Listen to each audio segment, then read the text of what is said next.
Welcome to Armchair Expert, Experts on Experts. I'm Dan Shepard, and I'm joined by Monica Padman. Rob was adjusting the light, so it caught my eye, so I gave it a little wink. I gave my... a little bit in the intro. Oh, is that what you're always doing? Oh, interesting. I need to really be erect to read. Like it's a challenge. I got to steady myself. Erect in your body. My posture. Yeah, your posture. Yeah, you're right. If you were listening and not seeing, you might think that's something terrible. Returning, third time's the charm.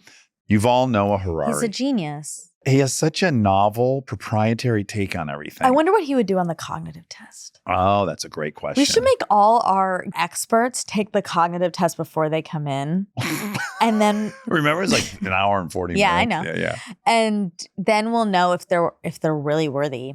Oh, well, listen, I would argue that the categories that I got 99 and 100, I probably would beat Yuval. For sure. And I'm not nearly as smart as him. Whoa, but that's ballsy to say that. Well, I got 100. Well, you can't go above that. Well, but he might be in the hundreds too. What if you said he's in the 110th percent? He might. Speaking of, Dr. Richard Isaacson and I are going to chat soon about my results. Oh, I can't wait to hear the update. I said, oh, that was humbling. And he said, you did great. Oh, good. Very good. Okay, the point I'm trying to make is even if he scored less than me, sure, it doesn't mean anything. He's smarter than I am. He's test, so I would just throw that test out. Okay, so I was thinking this. When Yuval left, I am always pretty critical of people who just kind of blindly believe anything people say. Like people have little deities, thought deities, and they don't, and look, no one's getting it all right. Agreed. Even the smartest people. Einstein, oh, nice. You throw a wink to the cam. Even Einstein was completely wrong about quantum. I always bring this up. But when he left, I was like, he's as close as I have to this, Yuval. You have that with him and Malcolm. Yep. I have that with him and Malcolm. Mm-hmm. And Dave Chappelle to some degree. Well, not everything he talks about. Right. But there's a category of generally race stuff. Anything race related, I'll have like my own knee-jerk reaction. And then I literally think, God, I hope Chappelle weighs in on this at some point. Yeah. Because I generally think his synthesis of it is always something I didn't think of. Yes. On race stuff. And so, yeah, Yuval's one of my guys. And when he left, I was like, I could feel how what I'm asking people to do is hard. Yeah, to be critical. Yeah, to be critical of someone who is so right so often. Yes, and who you trust. I trust. Yeah, it'd be hard for me to take a real strong stance against him. I would have to, it'd have to be on something I knew inside and out or something. Well, I think you can take what he says and let it inform you, but it also isn't like if someone comes with an opposite opinion, if you're like, well, you've all said this, so it has to be that and that's it. That's the problem. All that to say, I just think he's so special the way he thinks about the world because it's such a comprehensive thought process. It involves so many things. Yes. Okay, he wrote Sapiens. You know that. He wrote Homo Deus. He wrote 21 Lessons for the 21st Century, Unstoppable Us. Really great book. I do recommend it if you have children. It's a children's version of Sapiens. It's almost better than Sapiens. That's I know it's crazy to say, but it's true. No, you can't say that. Yes, it makes some of these harder concepts so easy to understand. It's an incredible book. His new book, which we're here to talk about, is Nexus, A Brief History of Information Networks from the Stone Age to AI. And again, of course, he has a totally different angle on AI that I've not yet heard and is very fascinating. I have one thing to say. I have a beef. I look horrible in this episode. Oh, no. You watched it and you didn't like how you looked? Yes, I edited it. My shirt is a mess, and I will be blaming you, Rob, for that. Okay. All right. Yeah. Just letting you know. All right. Right. Sweet, okay. It must be so easy to be married to you, Rob. Then he's like, you're so lazy. Why don't you help out around here? Okay. Please enjoy Yuval Noah Harari. He's an armchair expert. He's an armchair expert. He's an armchair expert. You guys travel so much. Every time I open my social media, I see you. I'm somewhere else. If I turn on the TV, I see you. No, now it's a book tour, so it's not like the usual stuff. Yeah. Well, what's the usual stuff? I mean, we need you all the time to hop on TV and tell us how we're supposed to Tell us what to do. synthesize this for us. I'll be like on the book tour now for like 2 months or 3 months, and then I have 60 days off meditation in India. And did your husband join for that? No. He does not. When you're on this 2-month retreat to India, first of all, where do you go? This small place in the hills outside Mumbai. I went for the first time this year. Yeah, it was my second time, but I was 4 the first time, so it had been a minute. And no matter where we were in 3 different places. Everyone we ran into said, "Have you been to Kerala?" And we're like, no, we haven't. I've not been to Kerala either. Oh, you And I've haven't? been like for 25 years going every year to India. And I've never been to Kerala. I mean, it's a big place, India. It's like you've been to Europe and you've not been to Sweden. I don't know. Yes. Exactly. You can't just pop around very easily there, unfortunately. We were just in a state. I want to say we were in Hyderabad when we got this number, but the state we were in had 290 million people. And I was like, oh, wow, That's impressive. the state has all of America in it. Yeah, it's pretty wild. It was wild. So we went to Hyderabad? We were there with Mr. Bill Bill Gates. Gates. And Okay. so their Microsoft Center is there. Okay. So we were there for that. And then we were with him for the foundation. So we had to go to like certain spots with him. Bhubaneswar, Bhubaneswar. Good job. Thank you finally you. got it. That took him a long time to be able to say. 8 months past the trip and I can finally say it. And then Delhi. Delhi. Okay. You dropped the new. We don't need new, Well, do I'm we? Indian. I can say whatever. Okay, I can do whatever I want. What time of year was it? February. Oh, February is a good time. Yeah. It was. The weather was nice. It was awesome. Okay, so you're on the book tour. When did it start? 3 weeks ago in New York. Okay. I mean, the US is the first station. We did a few things in London before, and we did some kind of pre-interviews for Germany and Italy and France and China and a couple of other places. But the actual book tour, it started like 3 weeks ago. So our first book, Sapiens, that we ever spoke to you about is the history of humankind, how we got here. Homo Deus was where we're going. And now this new book, Nexus, this is still in keeping with your kind of overarching interests, right? Mm-hmm. So how would you delineate it between the previous books? It builds on the previous books. And Sapiens was about the long span of human history.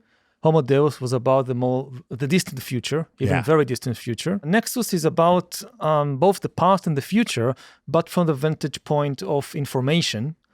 The key question of Nexus is if we are so smart, why are we so stupid? Right. I mean, The big question. yeah, I mean, we've reached the moon, we split the atom, we can read DNA, and at the same time, we are now on the verge of destroying ourselves and much of the ecological system, both because of ecological irresponsibility, but also we are potentially on the verge of a third world war or a nuclear war, and we are developing technologies like AI that could easily get out of our control and cause catastrophe, maybe even at a level of endangering our species. Yeah. So, and if we are so smart, why do we keep doing these things? Mm-hmm. And the traditional answer you find in many mythologies and theologies is that there is something wrong with human nature. Something is wrong with us. We cannot resist but to overconsume and destroy and wield power over people and subjugate people. And again, we are flawed. There is something almost, you would say, at least in some mythologies, evil in human nature.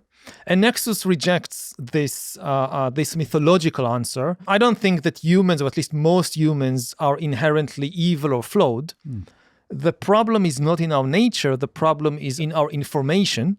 If you give good people bad information, they make bad mistakes. They make bad decisions. So the book explores the history of information. mm-hmm. If information is the key, why do we keep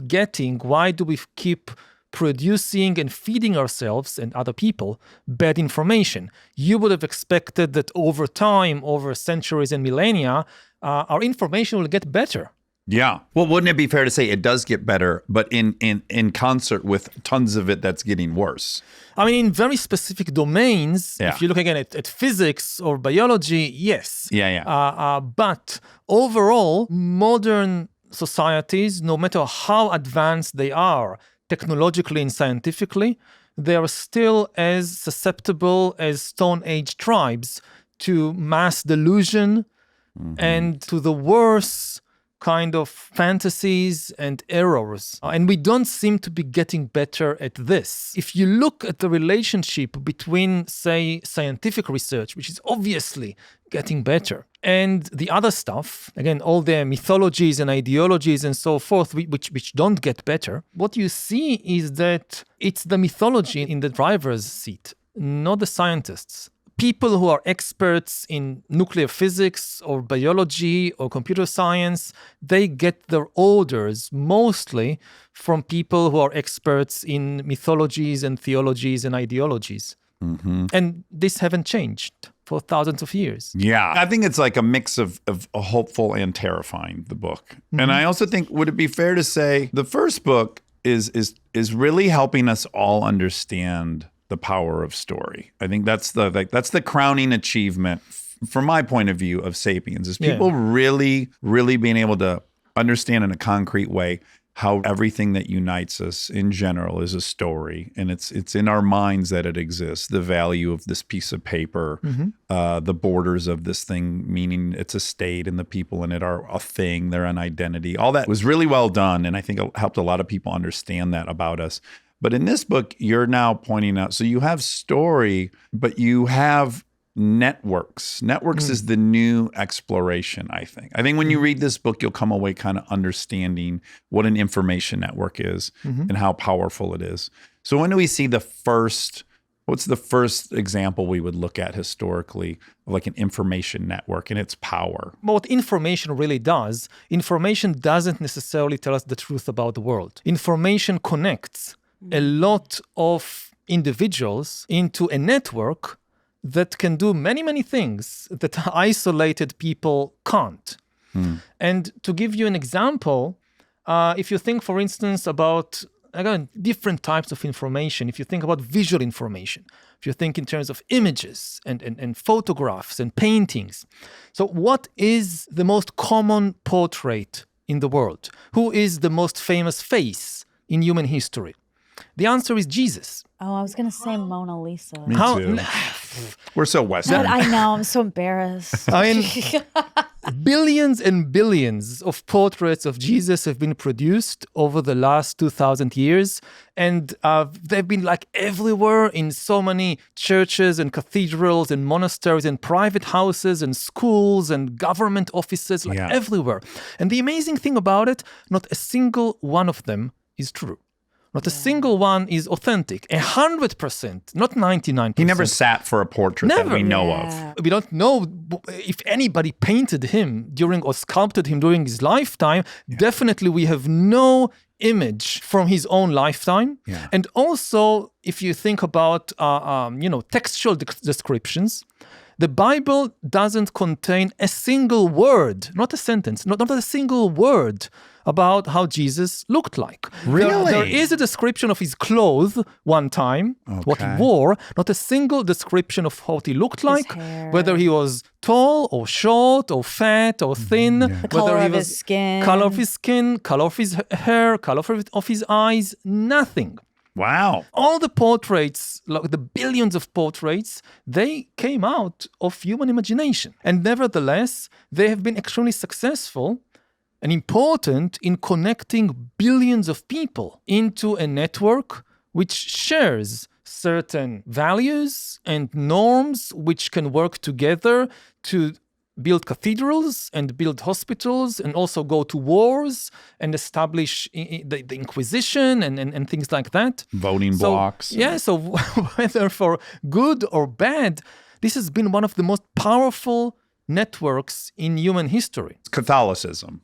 Christianity, even more generally. Of course, again, like every network, it can break up into several sub-networks. So there is always this tension between uniting more people together and breaking up into smaller parts. But this is what information does. A subset of the information in the world may also tell us the truth about the world. Some information is true, but truth is a very rare and relatively costly kind of information. Most information is not truth. Again, it's fiction, it's fantasy, it's sometimes lies, it's sometimes illusions, delusions. A key point is that the truth is costly because it requires a special effort to produce truthful information. You need to research, you need to spend time gathering evidence and analyzing it and so forth. Fiction is cheap. You just draw or write the first thing that comes in your mind. So going back to networks, the key is that if you manage to connect a lot of individuals into a network like a church or an army or a corporation or a state or anything like that, they can accomplish far, far more than either individuals or small number of people. And again, this of course goes back to Sapiens. This is the key to our success as a species, that we can build these huge networks. We can build a network around money, this idea that this has some value or a deity or national identity. Yeah, and so Sapiens began to explore this idea. Nexus now goes over history and also the future and looks at it from the viewpoint of these networks. So, okay, if we establish that stories create networks and networks are important, let's look at history as the process not of human actions, but of networks spreading, sometimes collapsing, changing the nature. So, for instance, a chapter about democracy and dictatorship, which looks at them not as different ethical or ideological systems, but as different types of information networks. How they flow. How information flows. Information flows differently in democracy and dictatorship, and this is what makes them so different. In dictatorships, they are centralized information networks. All the information, or most of the information, flows to just one place where all the decisions are being made. Putin's desk. Yeah, Putin's desk or Xi's desk or whatever. And also, they lack strong self-correcting mechanisms. The network doesn't contain a mechanism for identifying and correcting the network's own mistakes. Democracy, in contrast, is a different kind of network. What characterizes it is that information doesn't flow just through a central hub. There is usually a central hub. So in the United States, a lot of information flows to Washington, but most of it doesn't. Probably more to New York. Yeah. Most of the economic decisions, social decisions, cultural decisions are being taken in New York, in Los Angeles, in lots of other places. A lot of the information never passes through any government office.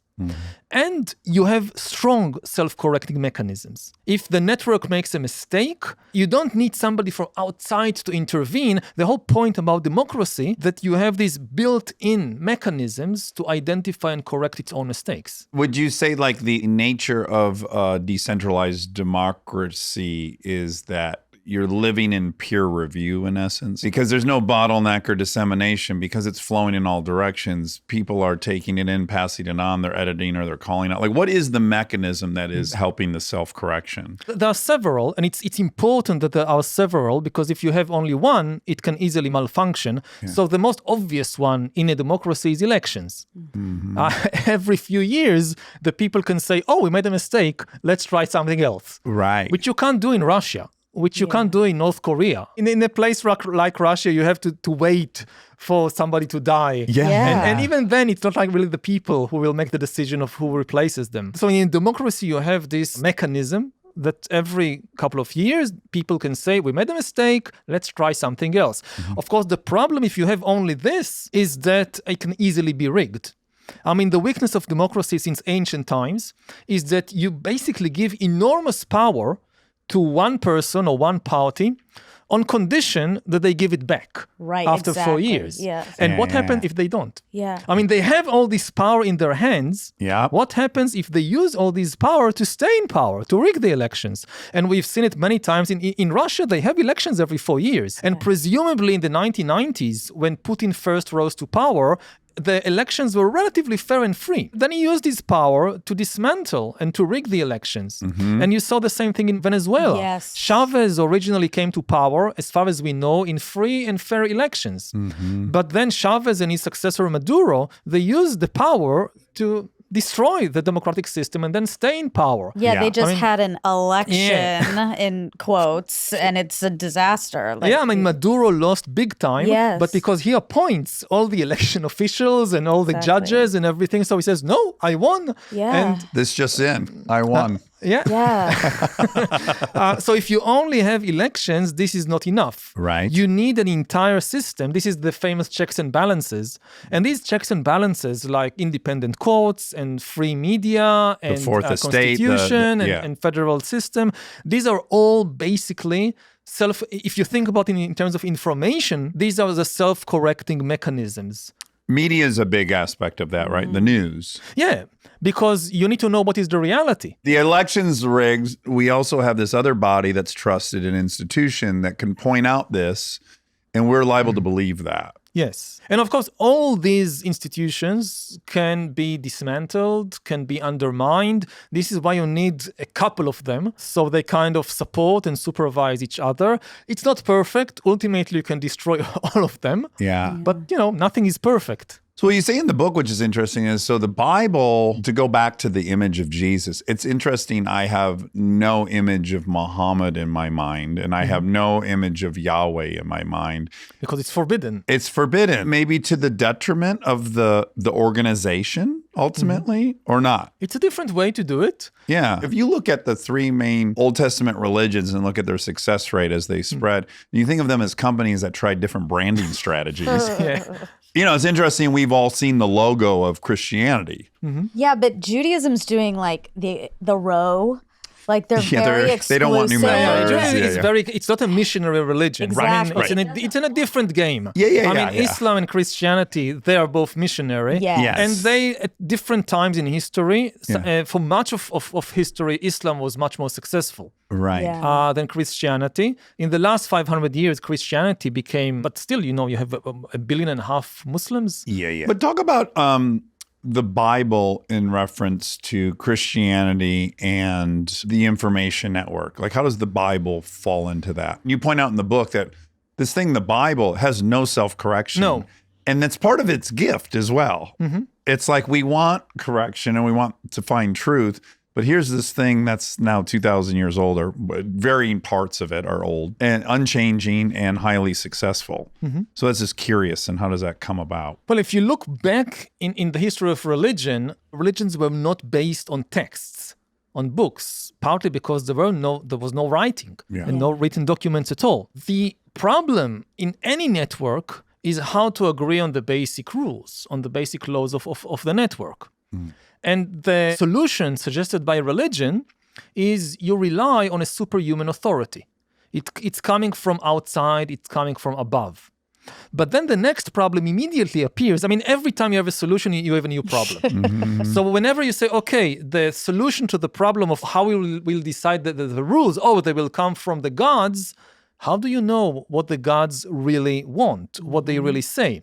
Unless you had a personal revelation, a personal visit by some goddess or god, it ultimately boils down to believing some human. I mean, you wanted to take the humans out of the loop, and you end up again believing some priest, some prophet, some guru, whatever. And how can you trust them that they are not fooling you or lying to you, or maybe they are deluded. Maybe they honestly tell you that what they believe, but they are simply wrong. And then after the invention of writing, a new idea came that instead of trusting a human, let's trust a new technology. We don't think about the book as a technology, but the book is a technology. And so this idea, we can't trust the humans, we should trust the technology, which is so central to debates about AI and algorithms today. This is a very old thing. I mean, you go back to the first millennia BCE, and first in Judaism, later it will be in Christianity, in Hinduism, in Islam, you have this idea. Instead of trusting a human, let's trust the technology of the book. And the idea of a book, in contrast to a document, is that you have many, many copies. of the same text. You can spread everywhere. Decentralized. Yes, it's decentralized. It's basically like a blockchain that you have every user has one. Yeah. So I can change my Bible, but you have millions of other copies. So they immediately noticed. And if you tell me the earth was made in 8 days, I can go in here and go, no, it's 7. Yeah, exactly. But then you create the problem you already talked about, which is who wrote this thing. And then that's the next problem. Okay, once we have this brilliant idea, the problem arises, okay, so what will be in the text? And then you go back to humans. So if you look, for instance, at the process of editing the Bible, the key people who created the Bible are not the authors of the text, it's the editors. Nor had they met Jesus or the disciples. No, more than 300 years later. If you look at the New Testament part of the Bible, so, Jesus never read the Bible, didn't exist in his day. Right. Also, St. Paul never read a copy of the New Testament. In the first centuries of Christianity, Christians produced an enormous number of texts. You had stories about Jesus, you had stories about the other disciples and saints, you had all kinds of letters, like the letters of St. Paul, you had all kinds of prophecies about the end of the world and different things and prayers and whatever. You had hundreds and hundreds of different texts. As you had more and more texts that often contradicted each other, people needed basically a recommendation list. The same way that you have so many, series on television, on Netflix or whatever. Yeah. You need Obama to give his top 10 list. So eventually, almost 400 years after Jesus, in the 390s, this is when Church Council, basically a committee of bishops and theologians and so forth, meeting in Carthage, which is today Tunisia, in North Africa. Oh, wow. And they agree on a recommendation list of what every Christian, like top 27 texts, every Christian should read, which becomes the New Testament. Yeah. And their choices shaped the worldview of billions of people for the next 1,500 years and even more. And just to give you one example, there was a text which was very popular among Christians in the early centuries before this Council of Carthage, called the Acts of Paul and Thecla. It told the adventures and miracles of St. Paul and his female disciple, a woman called Thecla, which performed miracles and preached to people and baptized and was a leader of the church. And this text, it was not the only one, but it was one of the main texts that showed that women could be leaders of the church and basically do anything that the men in the church can do. And this was very popular. A Wonder Woman in the Hall of Justice. Yeah. And then you had another text, a letter from St. Paul to his disciple Timothy, which most scholars today agree was not written by St. Paul at all, was forged in his name in the 2nd century, more than 100 years after St. Paul was dead, in which Paul says that women should not take any leadership roles in the church. When important things are discussed, they should be silent. They should just obey whatever the men say. And their role is to bear children and be modest and obedient, and this is their way to salvation. Yes. And the council at Carthage, this committee, decided that, the letter to Timothy will be in the New Testament, and it became First Timothy, which is now in like millions of homes all over the world. And the Acts of Paul and Thecla, no. Yeah. This stays out. It's not in the Bible. God, think how different I know. The whole world would have these been. editors. Yeah, and this is an editorial decision. Again, it's not the people who wrote the text. Yeah. And, you fast forward to the modern age, the power of editors is enormous. You think about the power of newspaper editors or the people who edit the news on television. If you think about politics, so, Lenin, before he became dictator of the Soviet Union, his one job was editor of a newspaper. He was the editor of Iskra, but this was his original power base. And Mussolini, Benito Mussolini, before he became dictator of Italy, he was editor of a newspaper, Avanti. Oh my wow. And editors are really powerful figures. And interestingly enough, and we are now jumping to the present and the future, one of the first jobs to be fully automated, by AI is that of editors. I mean, the entities that now edit maybe the most important media outlets in the world, Twitter, Facebook, Instagram, TikTok, they are not human. They couldn't possibly do it. Yeah. Right? No, they are algorithms. Yeah. But this Yeah. immensely important decision, again, it's not the creation of the content, it's the Yeah. recommendation, what to put at the top of the newsfeed, what to include in this kind of recommendation list and what to leave out, which was done by the Christian bishops in Carthage and later by people like Lenin and Mussolini. Now it's algorithms. I mean, Paul, allegedly, there are some epistles that from internal evidence and analysis of the language and so forth, scholars accept that this is authentic. Yeah. This was really written by St. Paul in the middle of the 1st century. But some of the epistles, of the letters attributed to him in the New Testament, they are probably later forgeries that, you can write any text and say, oh, St. Paul wrote it. Stay tuned for more Armchair Expert, if you dare.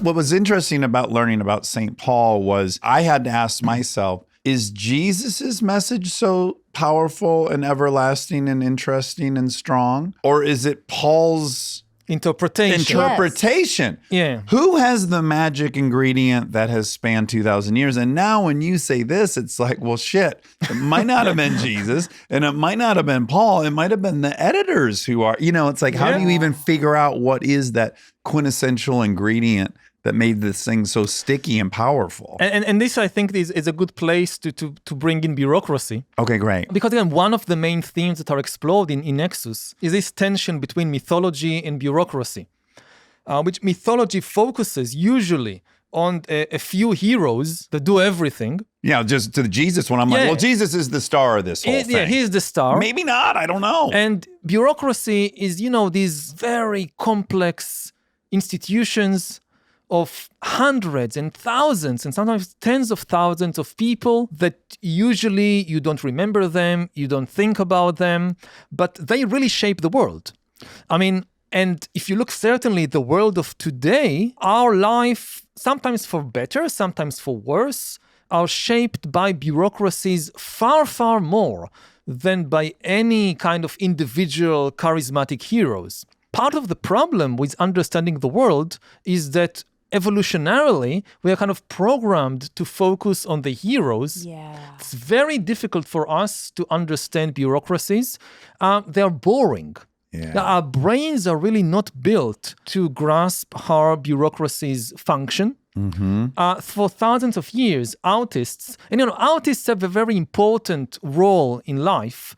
They explain to us reality. Even if they tell us fictional stories, they explain to us, for instance, how love works, how relationships work, and also how political power works. And artists, this is, I think, maybe the greatest failure of art throughout history. They have done a terrible job explaining bureaucracies. For every, Marvel superhero movie, for every 100 Marvel superhero movies, maybe there is one movie about bureaucracy. What When was are the they? last I don't even- blockbuster? Yeah. The Big Short. The Big Short, I exactly. love The Big that Short is a movie. wonderful movie, Yeah. and it's really brilliant because it took a very hard subject. How to explain the kind of bureaucratic causes of the great financial crisis and not go to the easy place of, there is some villain. Or no, let's focus on the bureaucratic system that caused it. Yes, Yeah. yes. And they did it brilliantly. But this is a very rare example. Part of the reason why you have all these conspiracy theories about the deep state because people really find it hard to understand how big bureaucracies function, and then they fall easy prey to these conspiracy theories. And again, bureaucracy, of course, we have many examples from history for how they can harm us, but society cannot function without them. And they do many, many important and beneficial things for us. Whenever people tell me about the deep state, I immediately think about the sewage system. Okay. because Of course you do, but I know, well, that's obvious, but tell us why. Yeah. the sewage system is the deep state. You have this kind of system of pipes and pumps and who knows what running under our houses and streets and neighborhoods and saving our lives by separating the sewage water from the drinking water. Yes. And this is a bureaucratic system. If you want to dig a well, you have to fill so many forms. Why? And when you go, where did it start? I mean, for most of history, big cities and small towns also had no sewage system. And one of the results was that they were extremely, extremely unhealthy places. Yeah. The bigger the city, the worse. And in the middle of the 19th century, there was a cholera epidemic. In London, people began to die in large numbers, and this was periodical. I mean, like every few years, there would be a huge cholera epidemic, and thousands of people died. And people thought it was something in the air. Some people had all these conspiracy theories that maybe witches or magic or who knows what is causing cholera. And then there was a doctor called Jon Snow. Not the character, not the character from Game of Thrones. I'm going to picture him anyways in your retelling. That's a handsome hero, by the way. So a sexy, shorter, thick, curly hair, X Factor man. And he was a doctor. Even better. Didn't fight any dragons or nothing or zombies or whatever. He suspected the problem was in the water. And instead of, again, waving a sword around, he waved a pen. Mm-hmm. He started making lists, which is what bureaucrats do. Bureaucrats take pen and paper and make lists. Yeah. And he went around London interviewing people who were sick with cholera or somebody in their family died, like their child died for cholera. He heard about it. He came to the house and started interviewing the parents, the siblings about the habits of the family and especially of the person who got sick or died. And he wanted to know where did they get the drinking water from. And through these lists of, thousands and thousands of these boring bureaucratic lists, he managed to pinpoint a certain water well in what is in Soho, central London, and he managed to connect most of the people who fell sick with cholera. At a certain moment, they drank water from that well. Wow. Oh, wow. And he reported his findings to the local officials and convinced them to just block the well. Yeah. And the epidemic stopped. Wow. So he didn't even have causality. He just had correlation. This thing, yes. He saw correlation. Yeah. Then when they started investigating more deeply, they found that the well was right next to a cesspit. There was just about 1 meter between the drinking water and a cesspit, which the sewage from different places in the neighborhood was going to. And this caused the cholera epidemic. Wow. And this was one of the kind of foundational events of modern epidemiology and modern hygiene, and prompted first in the UK, then all over the world, this idea that we actually need to organize a sewage system and to make sure that it remains separate from the drinking water. And today, if you want to dig a well or a cesspit in London, you need to fill all these forms and get permits and, which is a good thing. Yes. Because it saved millions and millions of lives. Now, it's not something that I think anybody did a blockbuster about. You're right. You'd have to give him, as you said in a previous interview, not him specifically, but you'd have to give him a love interest. We'd have to be tracking something much more interesting, and that'd have to be happening in the background. Or just cast Ryan Gosling. That seems to work pretty well. You could probably do that too. Yeah. Bring Jon Snow. That would be such a fun little Easter egg in there. That's really meta because he came back in the show, and now he's coming back in another time period. Yeah.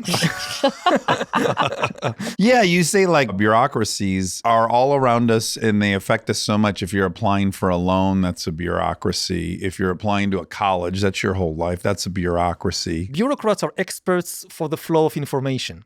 This is what they do. They are the plumbers of the information system. You have this information flowing everywhere. There is so much information. You need experts in how to, archive the information and how to find out the information later on. I mean, the word bureaucracy, it comes from French. In the 18th century, a bureau was a writing desk. So the literal meaning of bureaucracy, like democracy, is the rule of the people, the demos. And autocracy is the rule of one person, the autocrat. And bureaucracy is the rule of the writing desk. That who rules society? Not the king and not the people, a writing desk rules society. What does it mean? That you have basically this archive of all these documents, and somebody is sitting next to a writing desk with all these drawers and things, and takes out a document from here and puts a document there, and this is what runs society. This is the big unsexy force that's really running everything that we kind of are unaware of at most times. And again, it can be good, it can be bad, but nobody has found any other way to run large-scale information networks, whether it's an army, a corporation, a church, a university. This is how it works. Again, until now, with the rise of AI, when we think about and people talk about the dangers of AI, so they have in mind the Great Robot Rebellion and the Terminator and, the robots running in the streets and shooting people. And this is very unlikely to happen anytime soon, which makes people, at least in many kind of, in tech companies, complacent. Because, we grew up on the Terminator, and there is no Terminator scenario in the near future. The roboticists are so far behind this other stuff. We got time to worry about that. Exactly. But the real danger is not the Terminator, it's the AI bureaucrats. What I like about this, and I honestly, if your book was just about the sounding the alarms we've already heard, it's like we've already kind of heard them. The other one, great fear is that deep fakes will exist and create, sway the elections, or that AI is going to take away your job. And so we're so aware of that already. But I think yours is much more interesting and more like kind of foundational to who we are.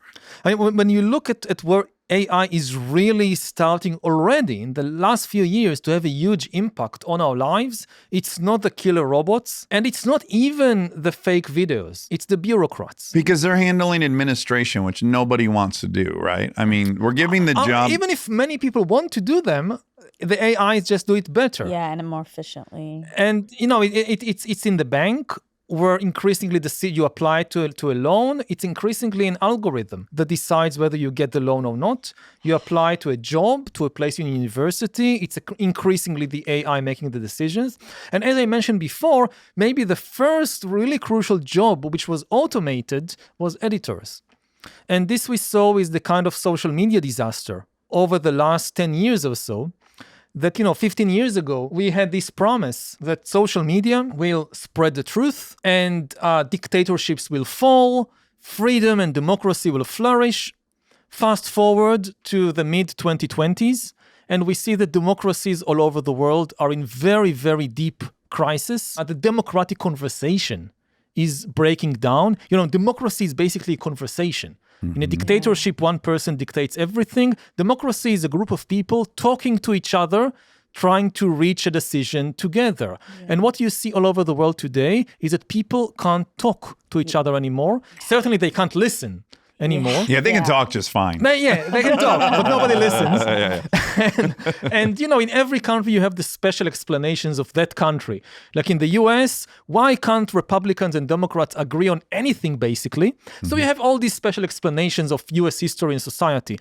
But then you go to Brazil, it's the same. You go to Israel, it's the same. You go to France, it's the same. I'm trusting you because I'm ignorant. That is the case? This is a global phenomena? Totally global. Is everyone as scared as we are in these countries? Yes. Everyone is. Everyone, again, they can't agree on anything except that the conversation is breaking down. Yeah. That for some reason, things like bipartisan laws, which were very common previously, now becoming impossible. Every election feels like a war, which might be this is the last election. If the other side wins, this is the end. Existential. And the ideological gaps today are actually not bigger than they were in the 1960s. Yeah, they might be smaller. I think they're smaller. If you think about the 1960s with the civil rights movement, the Vietnam War, the Cold War, the sexual revolution, all these, and yet there were elections, and when Kennedy or Johnson are elected, the Republicans agree that Johnson is now the president. When Nixon wins, nobody says the election was stolen. Yeah. There was lots of violence, assassinations, riots, and so forth, but people can still have a conversation and agree on some basic facts. Yeah. And today, the ideological differences are actually much smaller, and yet people can't agree on anything. The reigning explanation is tribalism. But what is driving it? Yeah, right. So I think that is the symptom. Yes, exactly. Because again, if there were really huge ideological gaps, then you would say, okay, you have these ideological tribes. But because the ideological gaps are actually smaller than they were, say, 50 years ago, that's not a good enough explanation. Yeah.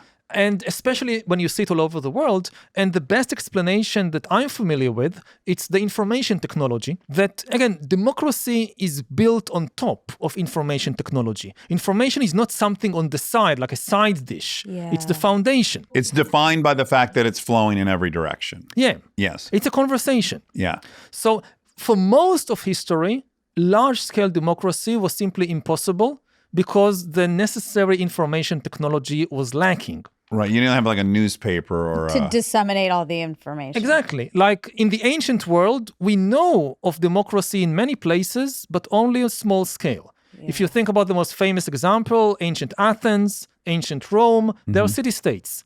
We have many examples of smaller towns and tribes that function democratically because people can hold a conversation. Like if you need to decide whether to go to war with Sparta or not, a large percentage of the Athenian citizenry can come together in one place and talk and listen. But if you go beyond a single city, there is just no way for millions of people spread over a large territory to hold a conversation. So we don't know of a single example of a large-scale democracy in pre-modern times. Only once you begin to have newspapers, and then radio and television and all that, you begin to see large-scale democracies, which also explains why editors of newspapers or TV stations are such important political figures, because they shape the conversation. Now, what happened in the last 10 years, especially with social media, is that the algorithms took over. The conversation is now managed to a large extent by non-human entities. And these algorithms were given a goal by the social media companies, which was to increase user engagement, increase the time people spend on Twitter, Facebook, TikTok, and so forth, and increase their engagement. They press like, they share a story with their friends, and so forth. Why? Because this is good for their business. The more time people spend on the platform, the more advertisement you sell, the more data you collect, the more money you make. Yeah. Very simple. Now, engagement sounds like a good thing. Who doesn't want to be engaged? But the algorithms, by experimenting on billions of people, like human guinea pigs, they discovered that the easiest way to engage people is with outrage and hatred and fear. If you press the fear button or the hate button in a person's mind, they become very engaged. So in pursuit of user engagement... And you had greed too. And greed, of course. In pursuit of user engagement, they started flooding societies with outrageous content full of greed and hate and fear. And you see it all over the world. You know, before you now say that the algorithm was the editor, I would have said, yeah, what you saw with social media is no editor. Like, that's actually how I thought of it, is like, oh, right, this is a news channel without an editor. But in fact, it did have an editor, obviously. But it was a computer. I mean, the editor decides what will be at the top of your newsfeed. Or in TikTok, what is the next video? Somebody needs to decide it. It's not random. It's not random, absolutely not. And this person is this editor is not a person anymore. It's not Lenin, it's not Mussolini, it's an algorithm. And it doesn't have morality on its side at all. It just has one goal. And again, the managers of the companies, they were not evil. They didn't know that this will be the result. They gave this immense power to the algorithms, which then resulted in something very unexpected. And this is a kind of a cautionary tale about the current era of AI, because we are giving algorithms more and more power in more and more fields. And you know, the social media algorithms, they were very primitive AIs. And nevertheless, there is such a huge impact on society. And again, it's bureaucratic. It's not a Hollywood blockbuster about some villain in a cave that, let's destroy democracy. No, It's this, you have a company, it has an algorithm, it told it wants to increase its revenues, so it wants to increase engagement, and then the algorithm starts spreading. I mean, people produce so much different content. Yes. Outrage is not the only thing people produce. We Yeah. produce so much content. It's actually misleading. You think Twitter and all these places are just a cesspool of hate, and albeit they are, we don't know what the percentage is. It might be 98% positive, but that's not what's going to Because what make you're it to fed us. is the 2%. And which then- is the most engaging. Yes. And Yeah. this is the decision of the algorithm. And again, with all the discussion you have today, whenever people kind of confront the social media companies with this, their defense is free speech. Like you talk to Elon Musk, you talk to these people, free speech, free speech.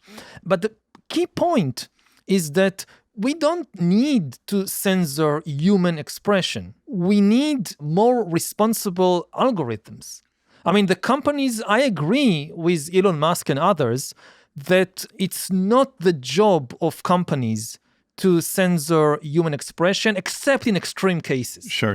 But the companies should be liable for the actions of their algorithms, not of the users. Again, you have millions of users. Some of them produce fake news and conspiracy theories and all kinds of lies and And you're stupid like, things. have at it. That's great. Have at it. You're allowed to do Yes, that. Yeah. people should be allowed to do it. But don't create a filter that is going to prioritize. That kind of content. Yeah. Exactly. If it's free speech, everyone's voice is equal. Let everyone yell. Let's see. Yeah. But if you get in there and meddle with what is news or what is important or what is trending, well, then you're interfering. That's the editorial job. Yeah. I mean, this, if you think, I don't know, like 100 years ago, so if you're the chief editor of the New York Times, this is your job. Yeah. Like every day, you have so many stories and voices and journalists and ordinary people coming to you with their stories.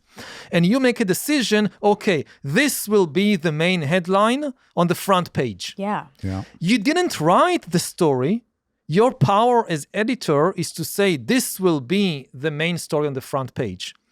And again, this goes back to the Council of Carthage. This was the decision of these bishops that what will be in the top 27 recommendation for Christians. And now this is what the Twitter algorithm is deciding. Yeah. And this is extremely important. And for that, the company should be liable. Okay, let's go through a bit of the technologies. You don't cover all of them, and you say in the book, I'm not going to cover all of them, but I'm going to cover a couple of them because counterintuitive when you really learn the history of it. That, certainly for me, the printing press was one where I was like, okay, so what is the common misconception about the printing press? That it brought on the Scientific revolution. Yes. That Gutenberg brings print to Europe, and you have the flowering of the scientific revolution, Copernicus, Newton, all this is a very kind of skewed view of historical reality.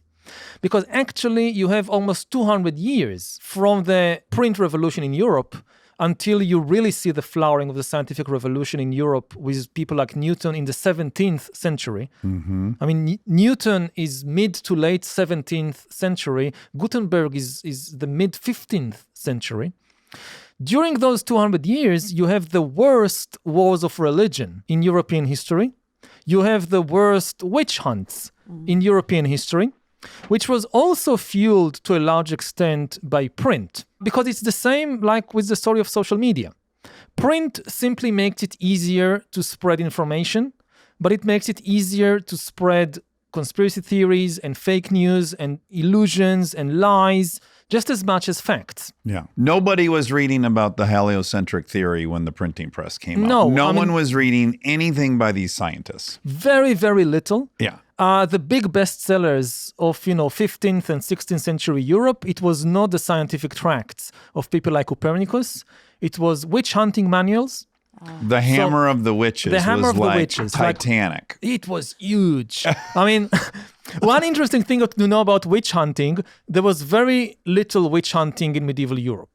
We tend to associate witch hunting with the Middle Ages, Monty Python and the Holy Grail. And Yeah. No, it's a modern phenomenon.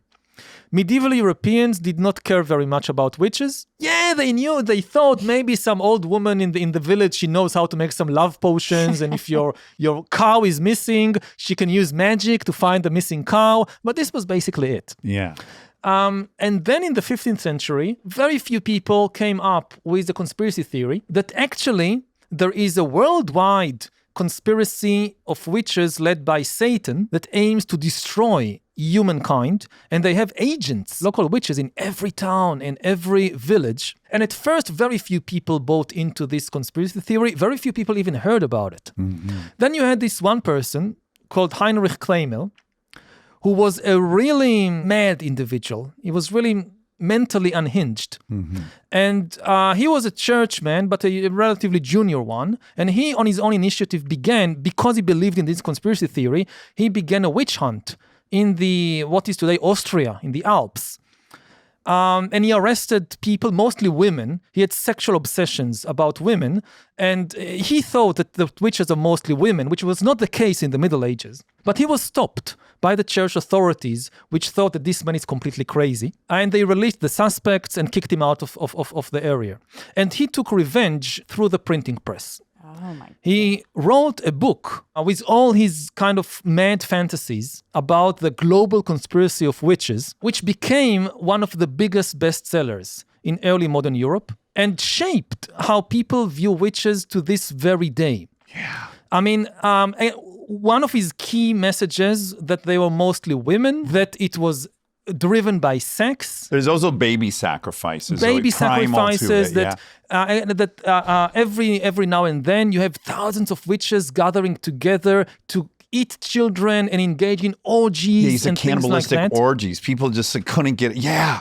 Cannibalistic orgies is such a good Well, page turner. salacious. Yeah. We want something salacious. Much more interesting than Copernicus and his mathematics. Life's boring, and the scientists made it even more boring. And this makes it exciting. So just one example out of the book that you understand the flavor of the Hammer of the Witches. There is an entire chapter about the ability of witches to steal men's penises. And you have evidence there, so evidence-based. So he gives the story of a man who wakes up in the morning to discover that his penis is missing. Now he immediately suspects the local witch must have done it. So he goes to the witch and kind of coerces her, bring me back my penis. Yeah, you got to get back. Yes, and the witch says, okay. She tells him, climb this tree. And he climbs the tree and finds a bird nest at the top of the tree full of penises. This is where the witch keeps the penises she stole from men. Sure. And she tells him, okay, you can take yours. And of course, he takes the largest one. Yeah, how could he resist? Yeah. So the witch tells him, no, you can't take this one. It's not yours. This belongs to the parish priest. Wow, the priest had the biggest dick in the town. This is a comedy sketch. But you understand why this book sold more than Copernicus on these kind of mathematical calculations of how the planets move.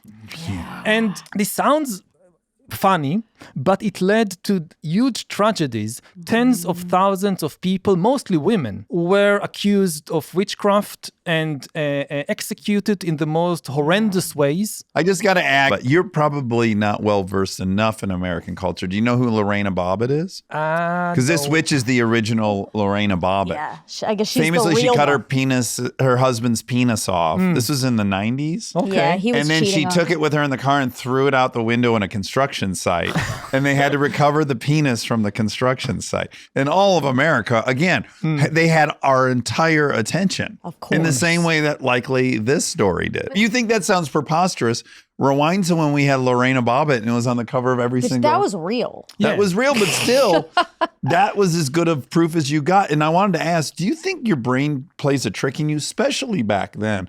Were the things that were originally printed were things like the Bible, that when you read something and it's in this thing, it adds a credence to it absolutely. That is imagined. Before Gutenberg, you have very few books. People went throughout their lives basically seeing a single book, the Bible. Yeah. And then you have print, and suddenly you see the Hammer of the Witches in the same form and shape of the Bible. This trusted medium. And this is the first generation. We are talking like just a couple of decades after Gutenberg. So people still give, they still find it hard how to evaluate the trustworthiness of books. It's the original problem you're talking about. Like today, with videos. that Yeah. we grew up in a world where, you can fake words on paper, obviously. You can write anything you want on paper, but you can't fake video. So Right. we believe video. And now no Right. longer. And we need time to adjust. And this Yeah. was true also with books in the 15th century. Yeah. But again, this had terrible consequences. Tens of thousands of people executed in Europe. In America, you had the Salem witch hunts. And the thing is, 3 centuries after Salem, today you have millions of Americans again believing in a worldwide conspiracy of witches led by Satan, with all these cannibalistic and pedophilic orgies to take over the world. QAnon and all that. I mean, it's basically Heinrich Kramer and the Hammer of the Witches. Well, can I tell you, every time we have a very outspoken liberal guest on this show, in the comments, I will predictably see many, many comments. Aren't they a pedophile? It's the same thing. And it's really the same, because it really goes back, because again, in the Hammer of the Witches, one of the key accusations against witches is that they either sexually abuse or mutilate and kill and eat children and babies. It's not just similar. It really comes It's from there. directly literal. Yeah. It's literally from there. Again, it's mind-blowing to think that, again, more than 300 years after the Salem witch hunts and witch trials, America again has a problem with lots and lots of people, including in politics, believing in these witches' conspiracy theories. Yes. We don't call them witches per se anymore, but they're But it's the Satan same worshippers, thing. I mean, they are often They're evil. They're driven by Satan or who yeah. worship Satan, witches. Stay tuned for more Armchair Expert, if you dare.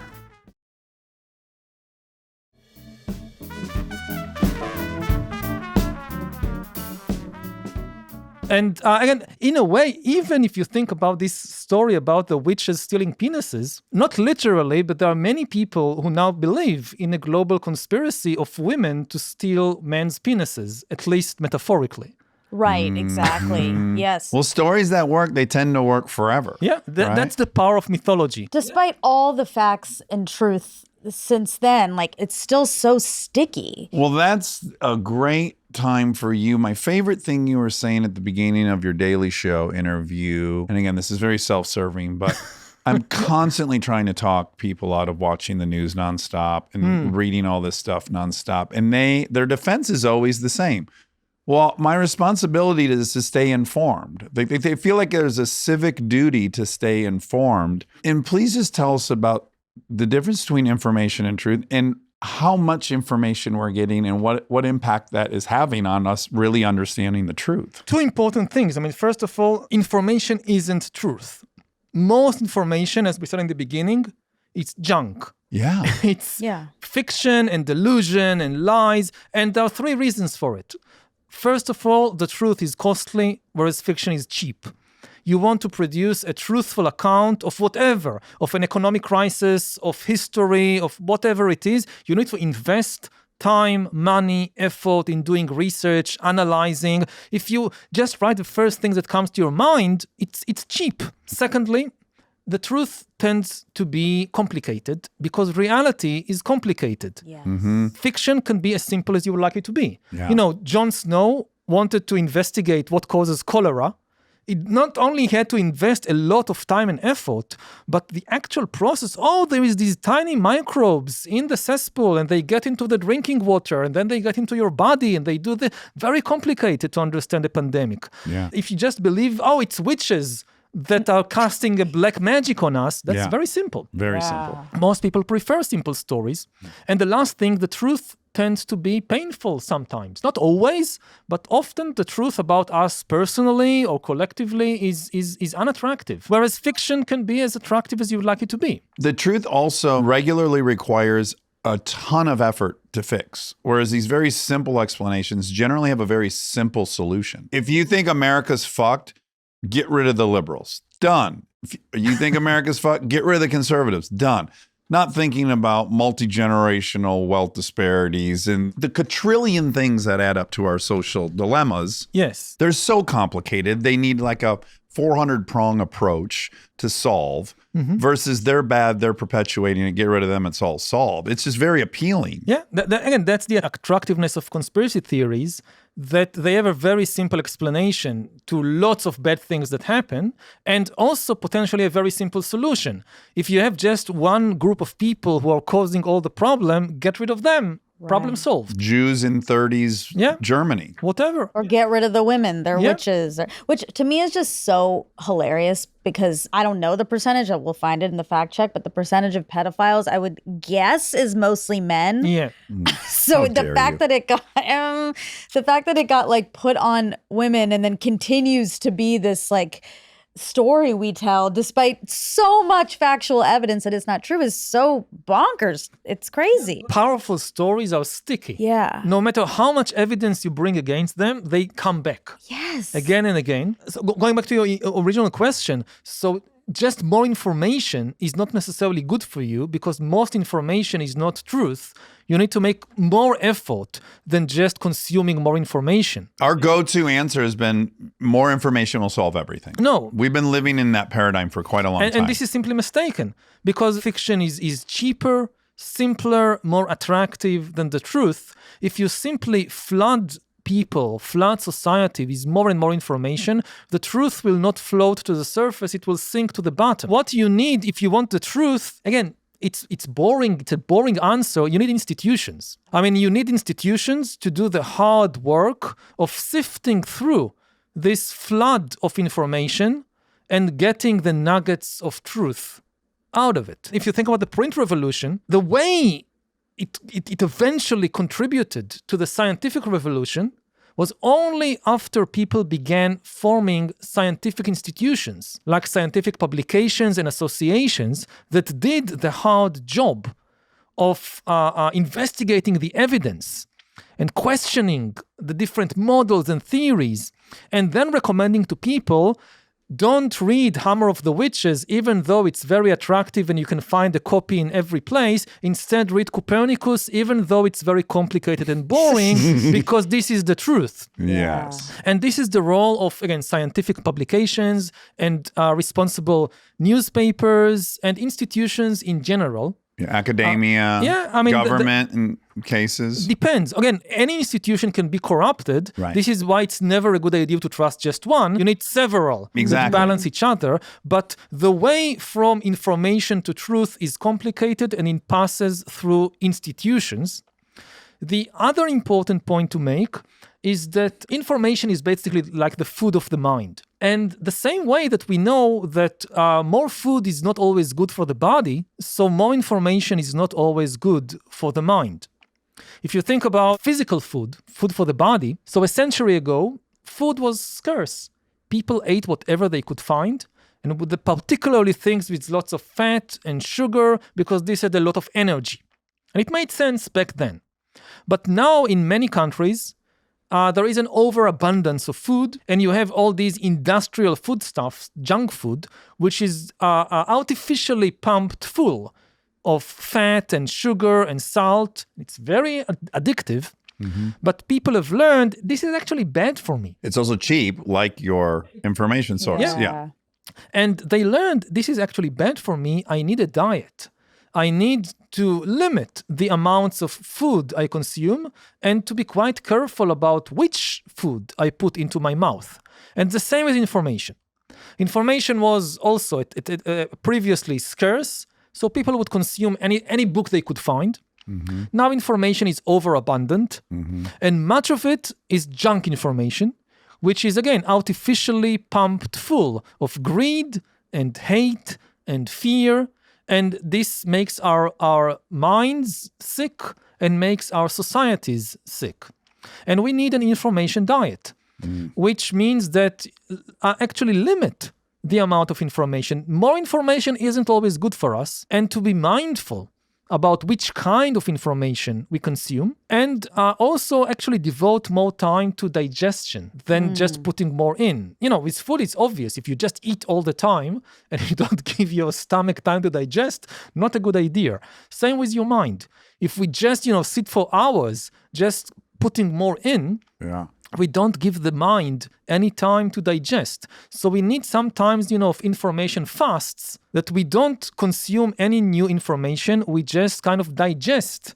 Try to synthesize And what's already up there. Yeah. And this is very, very important part of making ourselves really informed. Yeah. Well, you think about the pace too. It's like the difference between sitting down and reading even a long form article that might take you 45 minutes to read with a central idea. The amount of time given to really understanding that, maybe being critical of it or scrutinizing parts of it. Versus when I'm scrolling, I'm getting hundreds of headlines. It's like I'm starting 100 thoughts. And not finishing any of them. No, I don't even go to the article. I'm like, oh, they figured that out. And that's how, So often you read the article, right? It doesn't resemble at all the headline. You're like, how are they ethically even putting that headline on there? That's not what the article it's a clickbait. says. Yeah. So just, the pace too. Yeah, but that's why it's scary because we do believe generally that these news organizations are the editors that are parsing out what's true and not true, and we should be able to. But at this point, that's not the case anymore because everything's also a business. Depends. I mean, some institutions, organizations, newspapers, they spend a lot of time and effort in building these mechanisms to tell the difference between what is fake news and what is evidence-based and what is the truth. And, journalists, at least in kind of good newspapers, they spend years just in journalism school learning how do you know whether a story is reliable or not. If I look at myself, I'm a historian. And I spent something like almost 10 years in university learning how to tell the difference between reliable and unreliable historical evidence. How do you know what happened in the 15th century? Yeah. How do you know? Yeah. So, okay, you found some piece of paper from the 15th century with something written on it. How do you know how to evaluate it? This is not easy. This is why people go to university and spend years. And again, when you become a professional journalist or historian, they don't immediately appoint you as chief editor or professor or chief of the department. It takes years of experience. And now, like with social media companies, so the people who write the algorithms, maybe they did not spend even a single day in journalism school or in some other process in which they devote time to understanding how do you know the difference between reliable and unreliable. And you hear them say it. Like when you tell some of these people in the high-tech companies that they need to differentiate between truthful and untruthful information, they will tell you, but who am I to do it? How can I do it? I'll just leave it to the audience. Part of the problem, and like if we go really deep to understand the problem, is again, it's this kind of very cynical and conspiratorial mindset that you see in many people today, that they think all institutions are conspiracies. That all newspapers, all TV stations, all universities, all these things, they don't care about the truth at all. They are only these kind of elite cabals trying to gain power. Mm-hmm. This is the populist viewpoint. And interestingly, you see it on the right with the populists, but also on the left with the Marxists. Yes. Because historically, it actually goes back to Marx. And this is one thing that Donald Trump agreed with Karl Marx. They both have the same basic view. Negative view of humanity, that the only reality is power, that humans only care about power, and that all human interactions are power struggles. Yeah, there's no truth. There's only an incentive for the person telling you the information. Exactly. If somebody tells you something, a journalist, a history professor, an epidemiologist, whoever. They're giving you that info to support and justify their position of privilege. They have some privilege. Whatever they say is just to defend their privileges or to gain more privileges. You hear it from the Marxists and you hear it from the Trump supporters. It's interesting. They have different views about other things. But about this, this is where the circle kind of meets. Yes. And this is an extremely cynical view of humans, and it's also wrong. I mean, yes, humans want power, but it's not the only thing they want. Humans also have a genuine interest in the truth. Any one of us, if we look at ourselves, we would soon realize that besides wanting power in some situations, we really want to know the truth. about ourselves, about life, about the world. Yeah. It's a false dichotomy. Ideally, you can get power through telling the truth. Yes. But that's an option. Yeah. People do get power by telling the truth. And, in many cases, again, if you think about Jon Snow and kind of the medical establishment, they got a lot of power, and to a large extent because they really uncovered all kinds of facts that people didn't know. For instance, that cholera is caused by infected waters. Yeah. And this is why they gain power, because they told people the truth. And yes, there are scandals, and there is corruption in medical and scientific establishments like everywhere else. This is why you need these checks and balances. No institution is perfect, but if you just distrust all institutions, then society collapses.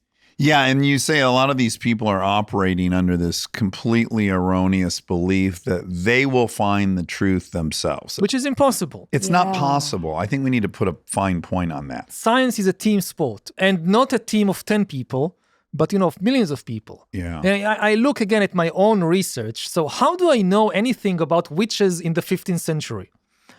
In many cases, I don't even read the relevant languages. Like to read 15th century German, I don't read even 21st century German. And 15th century German is very different. Yeah. Even Germans today, they read German text from the 15th century, not easy. Yeah, Right. yeah. And I can't decipher the handwriting. They invented print, but still much of the relevant documents, they are in handwriting, which is very different from today, very difficult to read. Yeah. So how do I know about these things? Because I trust other people that this is their expertise. Like somebody spent 5 years, some history professor who knows German and knows to decipher 15th century handwriting, spent 5 years in archives in Vienna and in Munich and other places, and he or she wrote a book, and I read the book, and this is how I know it. Yeah. Now, if I just distrust everybody and say, no, I'll do my own research, what does it mean? That I now need to spend, just to find out this single fact, I will need to spend 5 or 10 years of my life learning German, learning handwriting, going to Vienna. Impossible. You're so biased in even how you would do your research. You type in, are vaccines harmful?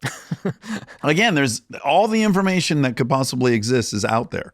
So anyone with that opinion, it exists. You'll find it. And even the way you think about it, your own biases guide your research in a way that makes it almost impossible to find out the truth. That's a very important point. And again, the characteristic of science is that it is skeptical about itself. Mm-hmm. There is something that links conspiracy theories with scientific theories, which is a good thing, which is having a critical approach to information. The basic kind of suspicion that often fuels conspiracy theories is a good thing. Yeah. It's not necessarily bad, and it's common also to science.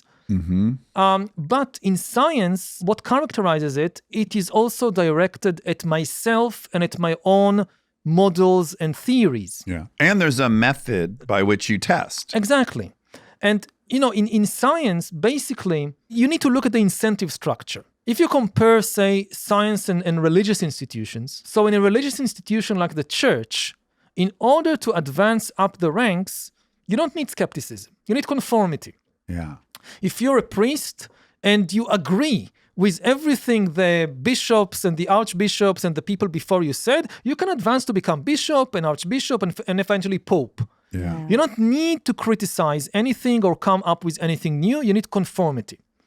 Now, in science, it's the exact opposite. If you have some young science graduate and she or he just go around saying, Einstein was right, and Darwin was right, and Max Planck was right, people will say, okay, that's good, but we already know that. We already know that. Yeah. The only way, say, to publish a scientific paper in a journal is to find out either a mistake in what Einstein said, or to find out a lacuna, something Einstein didn't know, and I add. The only thing scientific papers publish is basically corrections. They never publish, the same thing again and again. Yeah, right. And the only way to advance up the ranks is to have this kind of critical and skeptical attitude towards established wisdom. And if you want to win Nobel Prize in physics, just being conformist to what the physicist before you said, it will not get you a Nobel Prize. Right. You need to discover some really big mistake or some really big lacuna. And this is how science advances, by exposing its own mistakes and its own ignorance. Yeah. And scientific theories, they win consensus because lots of scientists constantly try to undermine them. And they fail. And they fail. Yeah. Like the theory of evolution, the dream of basically every biologist is to find something wrong in the theory of evolution, because then I become the most famous biologist in the world. Yeah. And they constantly try and fail. And because you have this, like a fortress, which is constantly being bombarded from all sides and it still stands, it means, this one is very powerful. Yeah. So this is the characteristic of science. And in conspiracy theories, it usually works very differently. They are very skeptical of other models and theories, but they are not skeptical of their own theory. They constantly only try to look for more evidence that supports it. They are not actively looking for the errors, the mistakes, the lacuna in the theory. Yeah. QAnon was like, hey, there's an insider in this cabinet who's giving us all the real information. And instead of people going, well, who was it and how could that have been? They start going, yes. And we saw they did this hand signal. Like, it's just everyone's been deployed to confirm the original story. Yeah. As opposed to go, well, wait a minute. How did, And it's interesting. We listened to this great podcast, Rabbit Hole by the New York Times. People going down the rabbit hole through social media and YouTube. It's interesting to see what things got people out of QAnon. Because it would bump up against one that's even more, another story that's just a slightly more powerful. So for one woman, a lot of people landed in QAnon that had originally been Occupy Wall Street people. That was a big conversion when that died down. And this woman was in, and all of a sudden it got biblical. They started quoting scripture and it became religious. And she was like, hold on a second. No. I'm atheist. This is not like, but it took her, it bumping up against something she believed in even stronger before the spell broke. Yeah. It's fascinating. I want to ultimately transition into organic and inorganic editors, which is really, really fascinating. But will you touch on Stalinism and Nazism just for a second and how it funnels into this story of information networks? What you've seen in Stalinism and Nazism, they become extremely powerful because they utilize all the latest scientific findings and technical advances. And, the Nazis, they are the leading the world in rocket science and so forth. But they put all of it in the service of these insane mythologies and ideologies. And this, again, it goes to maybe the most important message of Nexus, of the book, that power in humans, it comes from networks. And networks are often held together by mythologies and delusions, not by the truth.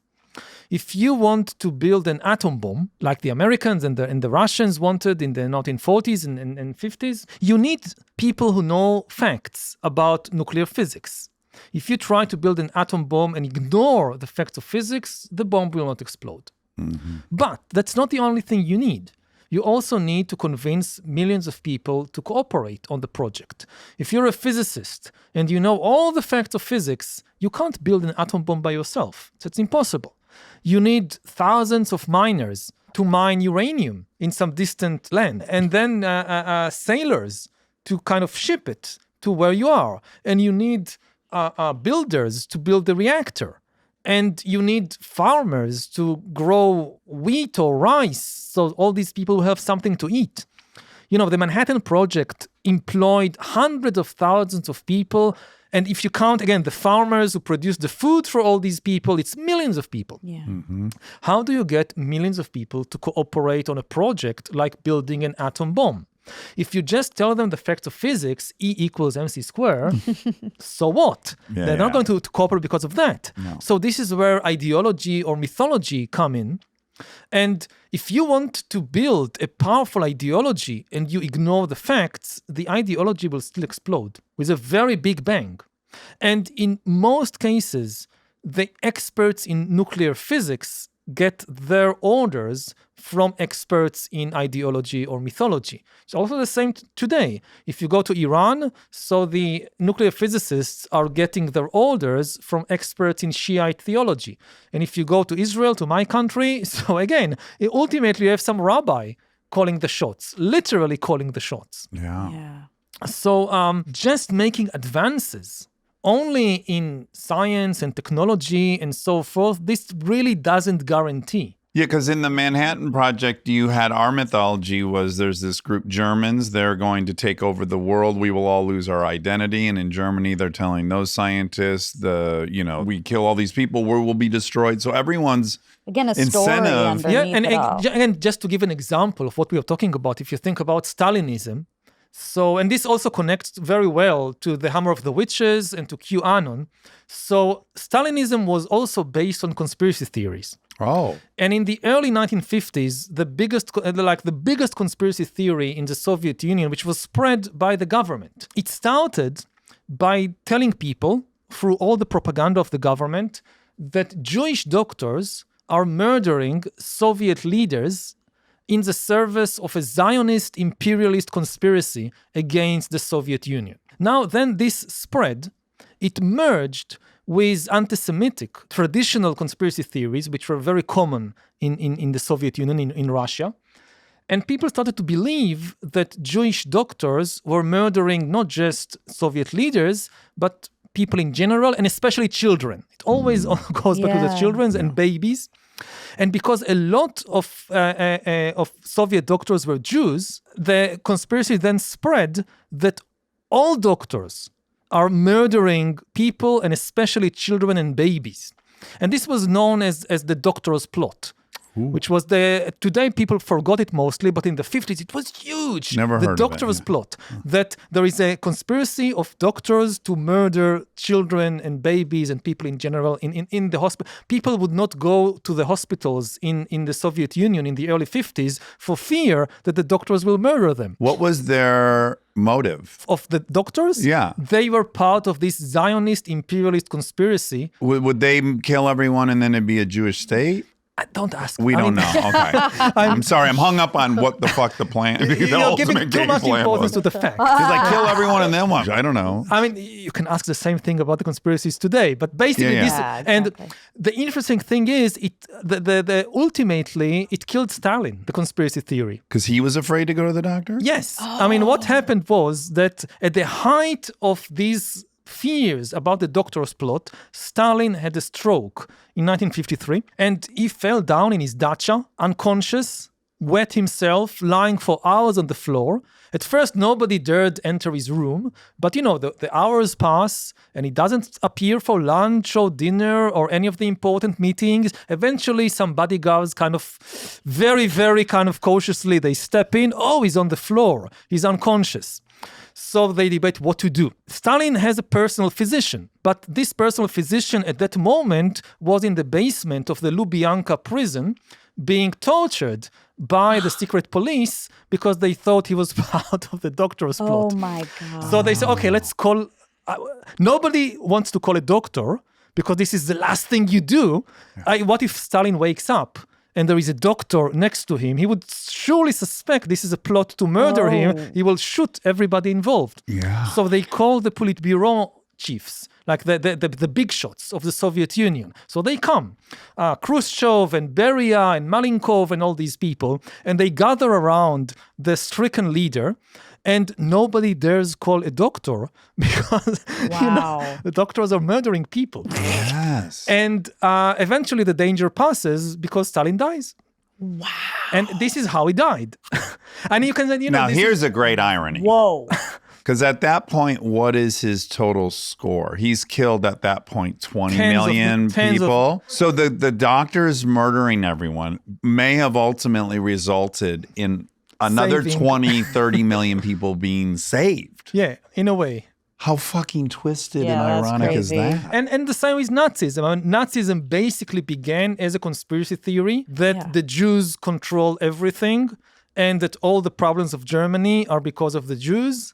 And if we just get rid of the Jews, everything will be okay. But you said an important thing, and I think this is where people are led astray on the internet, which is Hitler wasn't saying that these people are evil because they've been possessed by Satan. He had a very biological component to the superiority of the Aryans. He had, he was actually relying on common day anthropometry and hard science. He was combining. From present day science, weaponizing some things and misrepresenting some things. Exactly. But the key point is we tend to call Nazism an ideology, which sounds much more respectable than a conspiracy theory.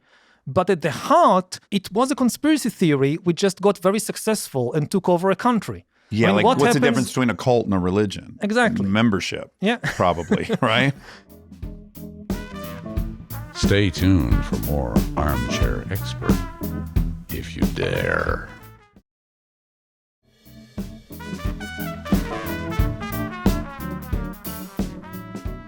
So that's also the difference between a conspiracy theory and an ideology. Yeah. If it has enough people and enough power, you give it the kind of dignity of calling it, oh, no, this is not conspiracy theory. This is an ideology now. Yes. Yeah, a couple things mislead us that way. Things that have lasted a long time seem more plausible. And then things with great membership somehow take on some... If millions of people believe it, it must be serious. Yeah, you got to minimally take it seriously. Well, we just had Malcolm Gladwell on to talk about his new book. It's about it's about the tipping point, but sort of the negative side of it. And so much of this is also what tips an epidemic. It's it just requires it's a magic few third. Exactly. It's like a math equation that tips it into spreading in a way that, And it's not a majority. It's you always assume it's a majority. You just need the editors to design it a certain way and have a few other factors. Tell us what happened when ChatGPT-4 was given the task of solving those puzzles on the internet where it's find the stop signs in this, capture puzzles they're called. I didn't know they were called that. Yeah. So just to give the background why this is important, because we talked earlier about AIs and algorithms now controlling the bureaucracy. And one key thing that people think, it's not too bad if we give so much power to the algorithms and to the AIs, because they have no incentive and maybe no ability to misuse that power. They only do what people tell them to do. So, if people give them a bad goal, then this is a problem, but this is a human problem. As long as we are careful about which goals to give them, everything will be okay. But this is not the case. And we see it, for instance, in this CAPTCHA puzzle experiment, when OpenAI developed GPT-4, this was about 2 years ago, they wanted to test what is this thing is capable of, and in particular, is it capable of deliberately manipulating people and lying to them to achieve some purpose, some goal. So they gave GPT-4 the task of solving CAPTCHA puzzles.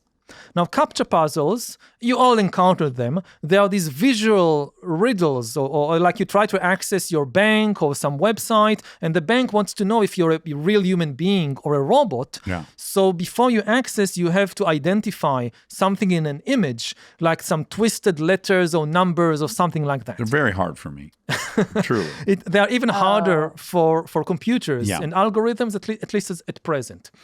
So, this is a main defensive line of human society against robot manipulation. So they wanted to see, can GPT-4 solve it?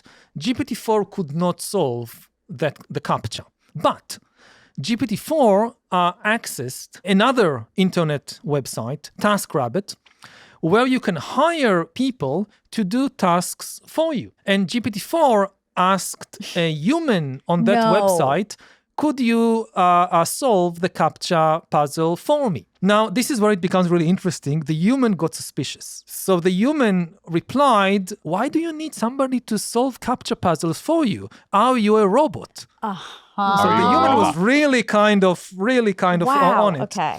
But GPT-4 answered, no, I'm not a robot. I'm a human, but I have a vision impairment, so I have difficulty. Oh my God. Yeah. I have difficulty solving the CAPTCHA. Can you do it for me? And that was 4. That was GPT-4. Yeah, this is old stuff. Yeah, the shitty version could do this, Monica. Oh no, that's really scary. And we are now filling the world with millions of these extremely capable agents.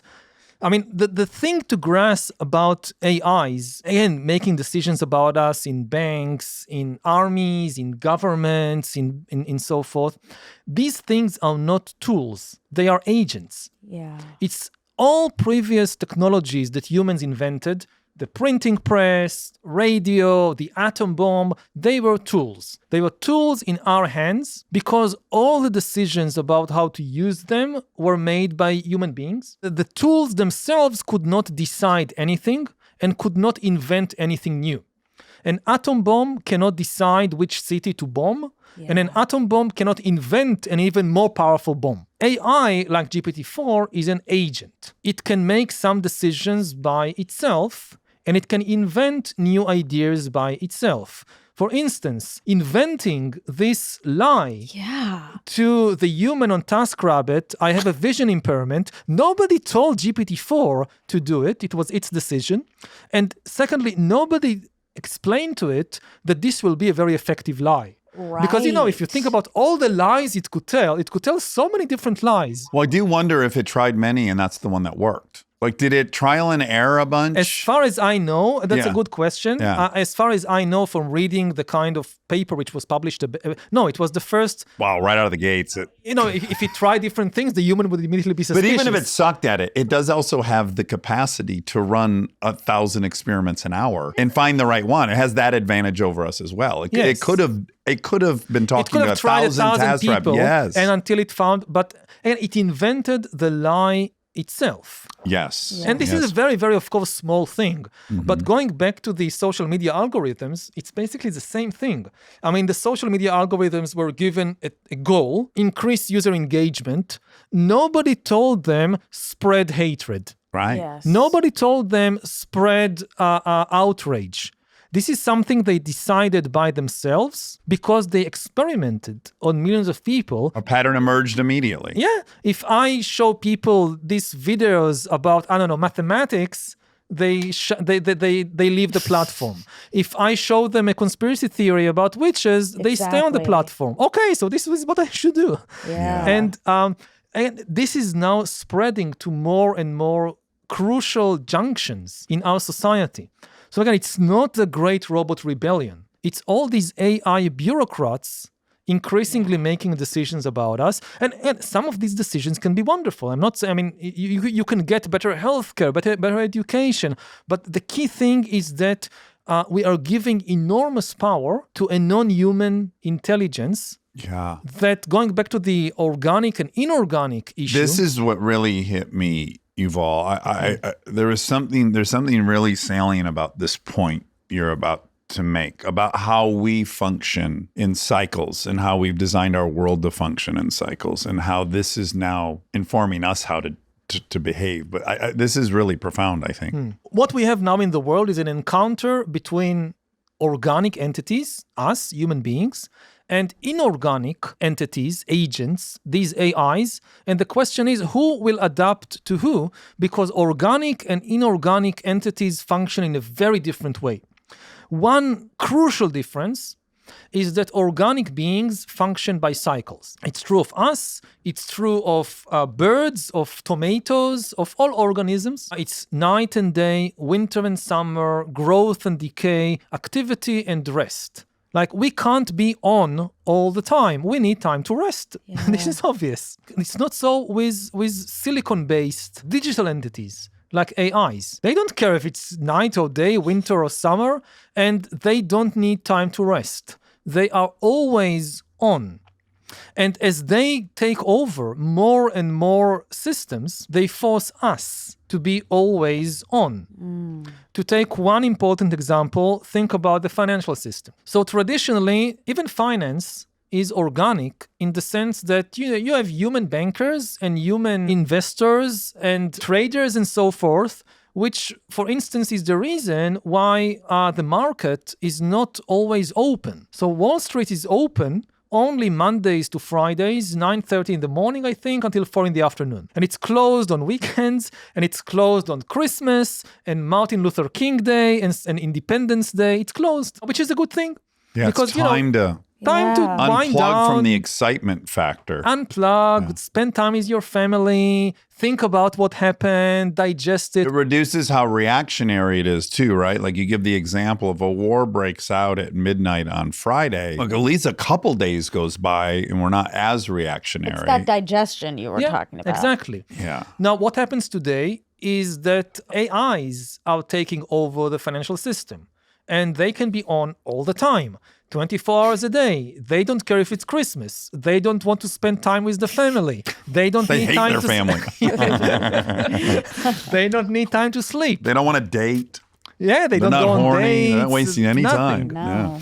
And so now there is this kind of tension, or will the human bankers be forced to function according to AI time, or would AIs be forced to work according to organic time? And of course, the AIs are winning. Yeah, there's no way you're going to get everyone to shut down the thing for these periods of time. This puts enormous, really intolerable pressure on the humans in the system. If you force an organic entity to be on all the time, it eventually collapses and dies. Yeah. And we see the same thing happening, with the news cycle, which is always on. I mean, odds were you could have watched the news in the morning in the 80s and then maybe for a half hour in the afternoon and then the evening news. You would have missed two of those if you were a normal person. You would have had to be at Hopefully. work. Yeah. So you would have seen, and let's even say that the news in the 80s was as polarized and biased as it is today, you'd get pissed off, but we get bored easy. If you don't reignite, it's like Buddhism or meditating. You have to actively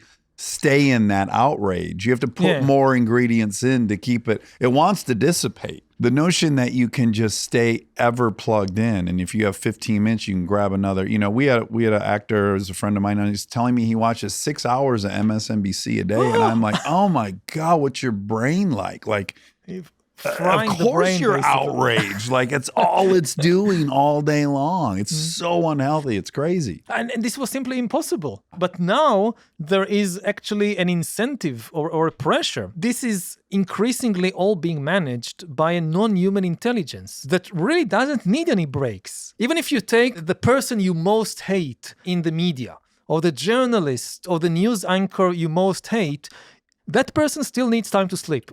Yeah, exactly. So that there is a kind of built-in break there. Yeah. But the algorithm doesn't need time to sleep. There's also a reality of the human capacity, which is even if you had a news team of 100 people scouring the globe for stories every day, there'd be a finite amount they could uncover.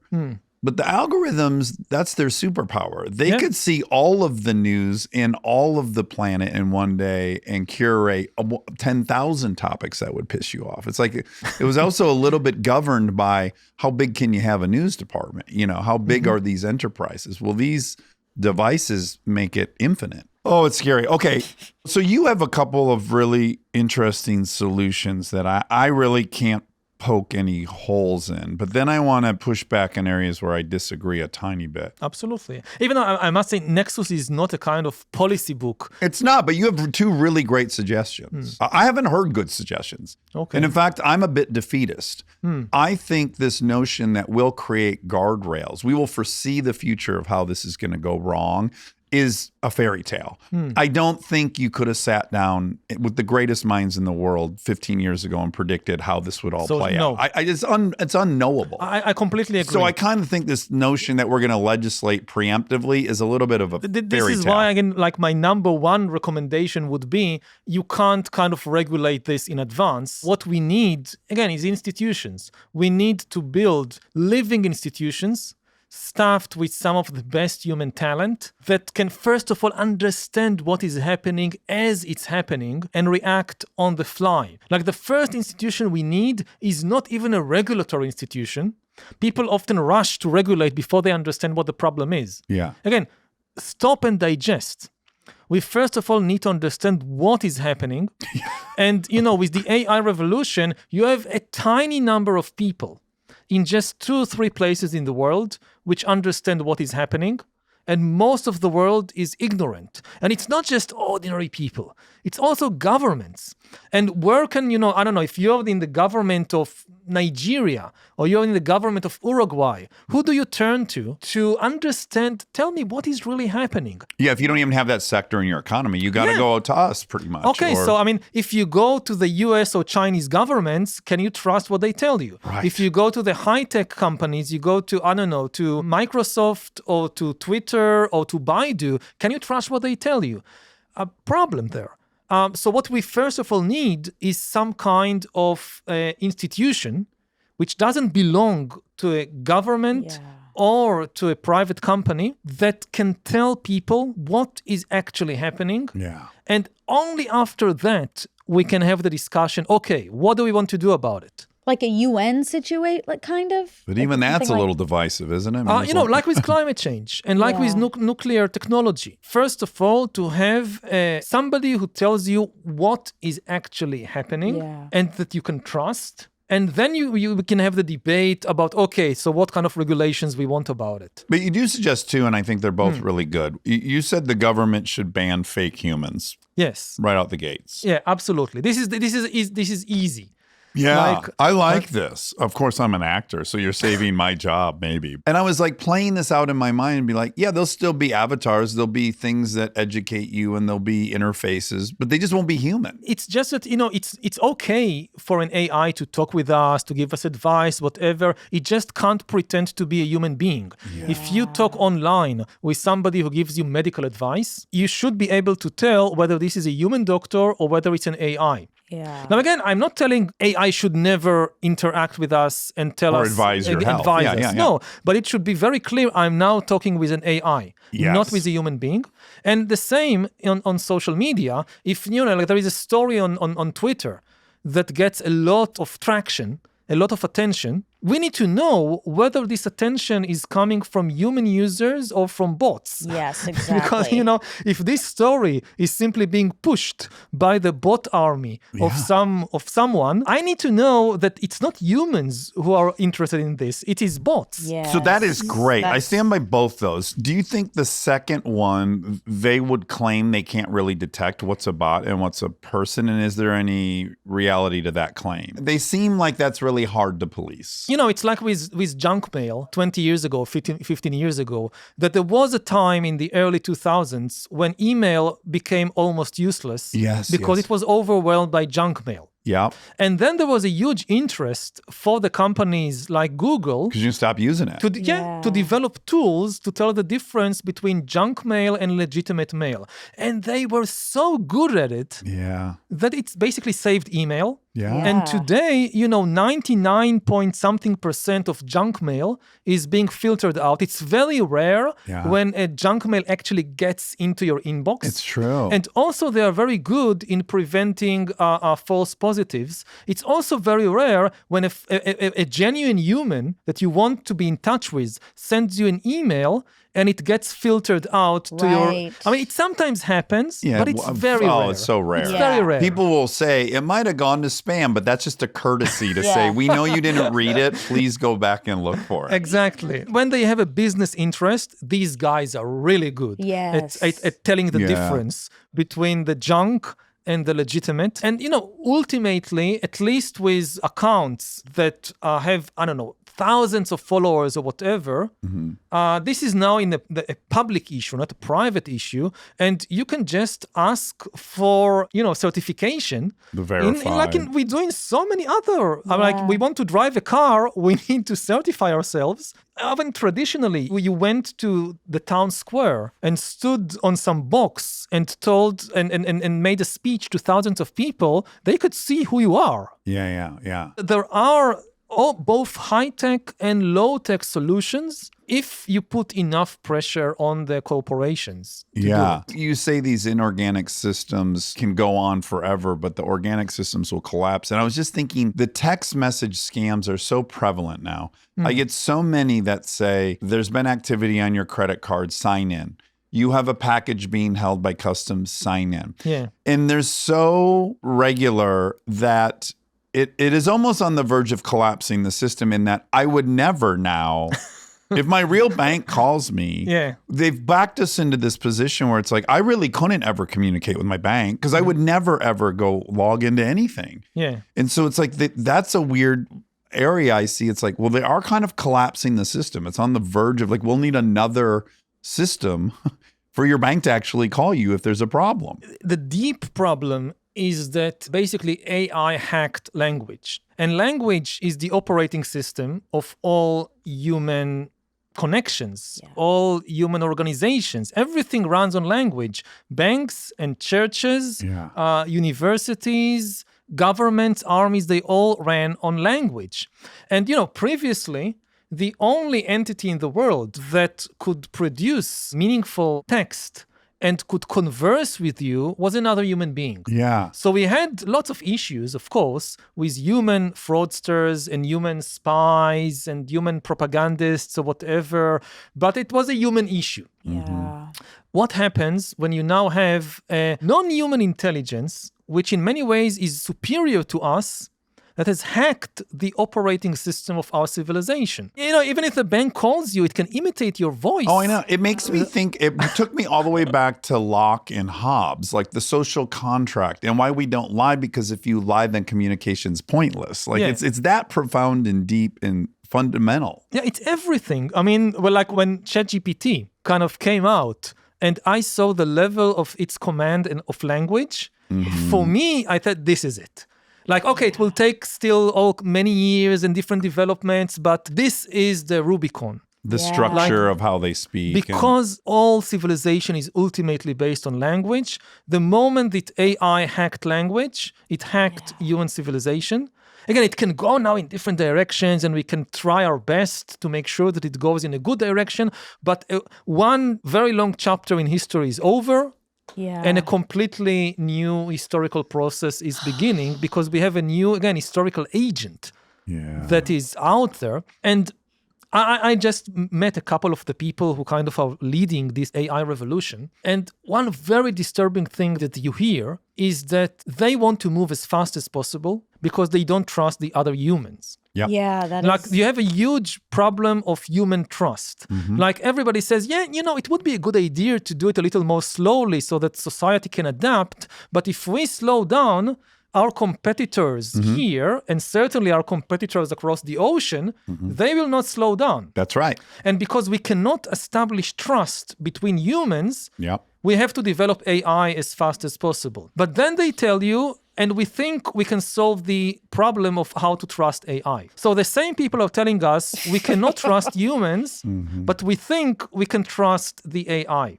Yeah. And that's very disturbing because I would say, if you have these two problems, human trust, AI trust, first solve human trust. Yeah. If you solve the problem of how to trust humans, then we can develop AI in a slow and safe manner. And if you think human trust cannot be solved, why are you certain that AI trust can be solved? That, it's a bit like a parent who has this issue in his life or her life that they can't solve. And they say, okay, my kid will do it. Like you pass the buck to the kids. Yeah. So humans can't solve our problem with trust. And we think that our creation, AI, will solve the trust problem. But this is such a dangerous gamble. Here's where we finally disagree. It'll be our last thing. So this is, you said basically don't fall for technological determinism, that's what this is. That's what we're talking about. And I am in that camp. I don't think we're going to solve our trust issues with Russia, with North Korea, with China before they perfect this. So maybe we can develop the system that is trustworthy, that self-corrects, that has some system that we create. That to me sounds more promising than us walking hand in hand with Russia to a treaty table and actually signing a treaty that I think they will implement. I generally agree with you. Again, being a historian, looking at the situation today in the world, I don't see it. I don't see it either. I don't see it. But what really worries me is the kind of the second half. For the same reason, I find it very hard to believe that we can solve the AI trust issue. Again, people go there because this is an unknown. Like, we know we probably can't solve the issue with the Russians. With the AI, we have no experience in history, so maybe it will. But this sounds like a very, very big maybe. I'll be the first to admit it's crazy. And even with my point of view, I'm like, yeah, we're backed into a corner. I'm working backwards from the reality that the Russians are going to create AI humans. They're not going to adhere to this, even if we passed it through Congress. They're going to do it. So the only fake AI humans I'll be receiving will be from the Russians. So then I go like, fuck it, we got to floor it. And wow, what a moment in history. Yeah. I don't know. Here we are. That's fascinating. You know, there are areas when this is absolutely correct, but there are areas where cooperation is still possible because there is common interest. For instance, the most obvious example is the problem of control. If you create a very powerful AI, how do you make sure that you stay in control and that it doesn't get out of your control and start to manipulate you or start to do things unexpectedly and accruing power to itself and so forth? Now, the good thing about it, this is a problem which frightens the Russians and the Chinese and the Iranians just as much as it frightens the Americans and the Europeans and the Israelis. Because even if you are a power-hungry dictator, the last thing you want is a more powerful subordinate that you don't know how to control. Yeah. So, I would imagine it scares them even more than us. So this is something, for instance, that scientists and experts on both sides have an incentive to work together. And if one side has a breakthrough, like a theoretical breakthrough of how do we ensure control, there is actually an incentive to share this with the Chinese or the Russians. And there is also if a Chinese scientist has this eureka moment and she finds the theoretical kind of model for control, they have an incentive to share it. Yes, that's true. But I think the perfect parallel to this is the nuclear arms race, which is like, sure, we ended up with some treaties once everyone had their nuclear arms. So it's like, yeah, I can imagine a world where we all had there's the Russian AI one they like, and then we have ours. And then finally we go, okay, no more development. But I mean, the only model we really have for it is the nuclear arms race. But it's a very problematic model. It's a very different situation for so many reasons. It's not just two sides. You have a third. I mean, with nuclear, you had the Americans and you had the Soviets, but the bombs themselves were not in the race. Yeah, right. They weren't told, execute America's goals. In AI, potentially will be a player more consequential than either the Chinese or the Americans or the Russians. I mean, we are creating an agent, not a tool. Yeah, if Ghana got the breakthrough best AI, it would all shift. Yeah, it is in some bizarre ways. There is a democratizing effect to it. We also have an example, a very recent example of the world coming together. We did it in the pandemic. Everyone decided to get on the same page with vaccines and also share those and be very open. So that just happened. So I have optimism that like we could globally. You also had China not admitting they had a pandemic because it looked bad for their geopolitical goals. I mean, all that stuff that I'm afraid of in this situation was also happening during COVID. It was, but there was still a level of cooperation that everyone got on board with. There might be it's not going to be perfect, but like there might be some cooperation. It will be very, very difficult, but I think that we should work on solving the human trust problem, at least alongside solving the AI trust problem. And if you have the smartest people in the world working on AI and neglecting the human trust problem, this is a recipe for disaster. Yeah.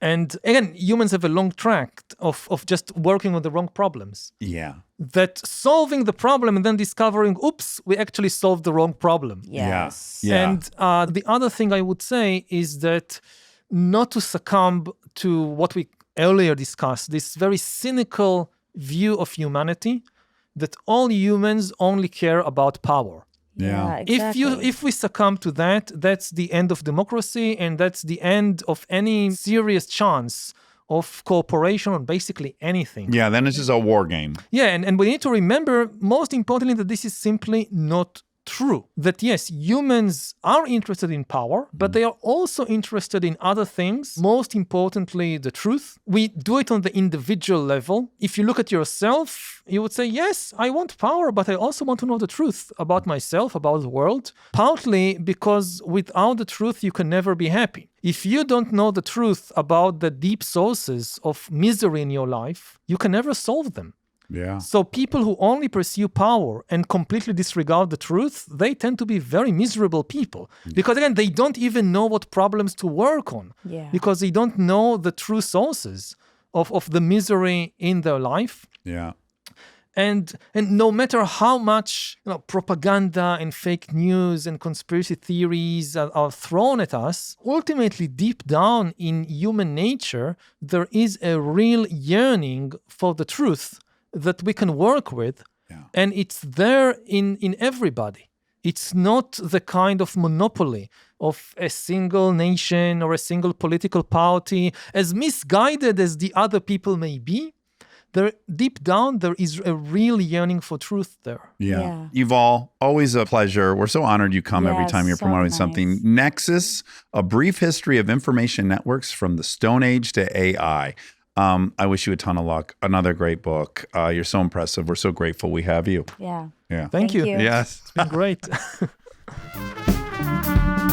We hope you enjoyed this episode. Unfortunately, they made some mistakes. Are you excited? We're about to get on an aeroplane. Yeah, I'm excited. I looked it up. Did you already look it up? We can't check in where we want to check in. What do you mean? You can't check in on Delta One unless you're flying It's across. not Delta One. Yeah, I don't even really know what's going on, but I looked up today. Do all first class Delta flights leave out of Delta? No, this I already know. So Delta One's its own category. It is. It's extra. And not most flights aren't available Delta One. It's very rare. We have a fun light that's interactive and has a poltergeist. I know. And I think we should keep it in no, in the 'cause edits. it makes me anxious. It does? Yeah. Like you're going to have a seizure? A little stroby. Okay. It makes me a little panicky. I have a lot of housekeeping to do today. Oh boy. Okay. Go ahead. I screen grab comments all the time, and then they just get lost in my million photos. I think I am low indexing on photos taken. Yet when I go through my photos, there's way too many to find anything I'd ever want to look at. Sure. It's very overwhelming. It's like your emails. All that to say, we're doing prompts for the next round of Armchair Anonymous. And I always screen grab if someone's got a good idea, and I add that to the list. So then in pursuit of that, I came across some that I've been meaning to bring up and then have forgotten to. See, I don't even know how to use my phone. I want to go to liked album. You know, you can do an album. You can make yourself your own album of comments. I need to do that. I only know how to do liked photos. Okay. Yeah. And then there's a liked category. I think we already cleared this up. In fact, I think I know we did. There's no lazy river at ASU on the campus. Oh, really? Arizona State does not have a lazy river encircling it. There is an apartment complex in Tempe that offers a lazy river, though. What?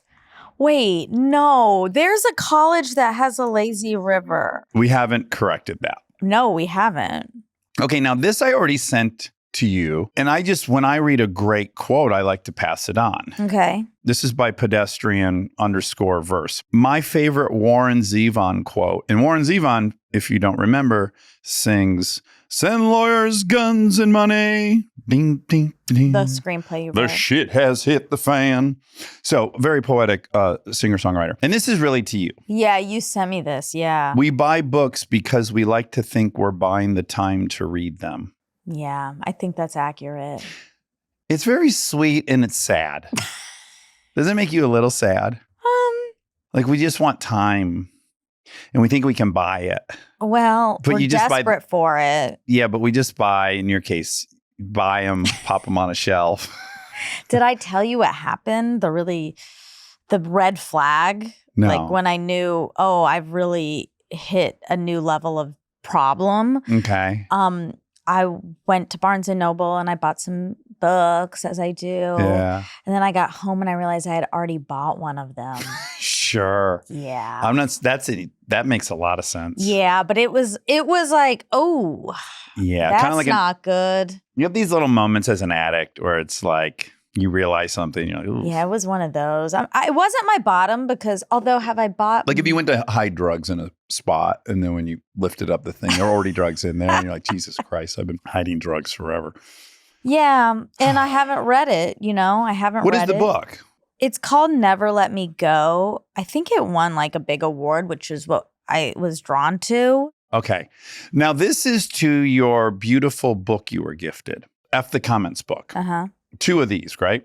Credit for the F the Comments special tribute to Monica goes to all the fellow armchairies over the Facebook fan group. A sweet gal posed the idea to gather interest, created a super organized proposal to conceptualize it for folks, created a Google Doc for all to contribute, and gave a deadline for the submission.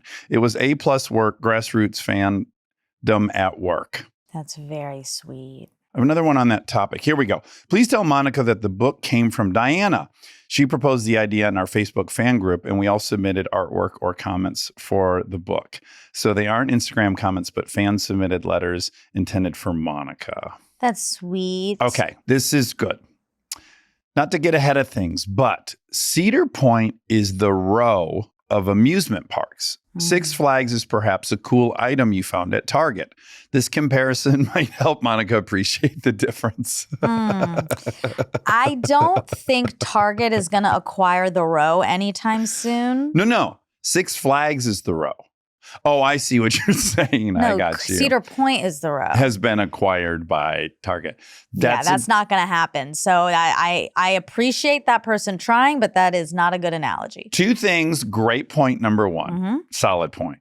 But also, that's actually not outside of the realm. I could see Target acquiring the row at some point for $1.5 billion. They'd never allow it. They would never allow it. $100 billion? $1 trillion. They don't need the money like that, and they're so dead set on it being what it is. Although, if at some point they could go, okay, great. Well, now we have $100 trillion to start an even better brand. They're not. Can't even imagine a better brand, can you? There's no such thing. Speaking of, I'm going to multiple Halloween parties. Okay. So I'm going to do a theme. Okay. All right. Your house party on actual Halloween. Yes, the hayride. The hayride. The theme is movies. Is that what it is? Yeah, it's just anyone be anything from a movie. It's very broad. Yeah, very. Okay, so there's that. Yeah. Then I'm going to a party a couple of days later. I think you might be going to that party too. And that's just dress up. Okay. There's no theme. Your party, I think I'm going to go as either Mary Kay or Ashley from one of their kiddie movies. Like, their direct to VHS movies. Yeah, so that's going to be a denim overall skirt, right? No. I'm serious. No. I have an image of them in like matching denim overall skirts. Sure. I'm not being a perv right now. Okay, well. I know it's hard to know when I am. Exactly. Don't act like it's out of the realm. I know. No, they have all kinds. Like they had one, Adventures of Mary-Kate and Ashley, The Case of the Mystery Cruise, and they're kind of in like mystery Sherlock Holmes-y outfits. Oh, okay. So I could be that. There are options. And I'm going to probably try to get a Michelle doll to be my other. Michelle from Full House. That was the child's name? Yeah. And in order for people to understand I have a twin, I'll need her, the doll. Yeah. Because I'm not going as a pair for the party. Have you, though, pitched that to anyone? Everyone's coupled up. Okay. So that's fine. I can wear a doll. Okay. Now, for the next party, I do have a friend coming and we're going to go together. Okay. Who's coming? Anna's going to come. Okay, great. And we're going to go as Mary-Kate and Ashley, the Row era. Oh, wow. So I'm going to be different versions of Mary-Kate and Ashley throughout Halloween. Oh, that's fun. I'm nervous how you're going to make it obvious that you're them. Mary-Kate and Ashley do wear big sunglasses. Yeah. And then they wear like big clothes, layered, like lots of layers. We looked at a bunch of pictures. Sometimes they have 2 bags. Oh, that's cool. And they're always smoking. So we're going to have cigarettes. Oh, great. And often they have coffee cups. So we're going to have a coffee cup. And we're also going to do like a really deep contour of the face because they're kind of known for that. Okay. And then we're going to style our hair like they style their hair. I'm not wearing a wig for people who are wondering. I'm not wearing a wig and I'm not wearing whiteface. And I don't think I should have to do that. So I'm not. Okay. And I am using it as an excuse to buy some rose stuff. There we go. I see what's happening. If you can use holidays as excuses to buy yourself stuff, you should. Well, shit, I should go as Burt Reynolds in Smoking the Bandit so that I can buy a 77 Trans Am. Yeah. Fuck, that's exactly. a good. Maybe the next year. Because next year, we might have to end Halloween party after next year. Why? I'm going to explain this to you. I have been trying to get an In-N-Out truck to the house for 3 years. It's so booked.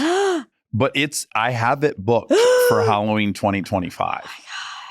That's so exciting. A fucking, can you? God, I want it so bad. Can you believe this?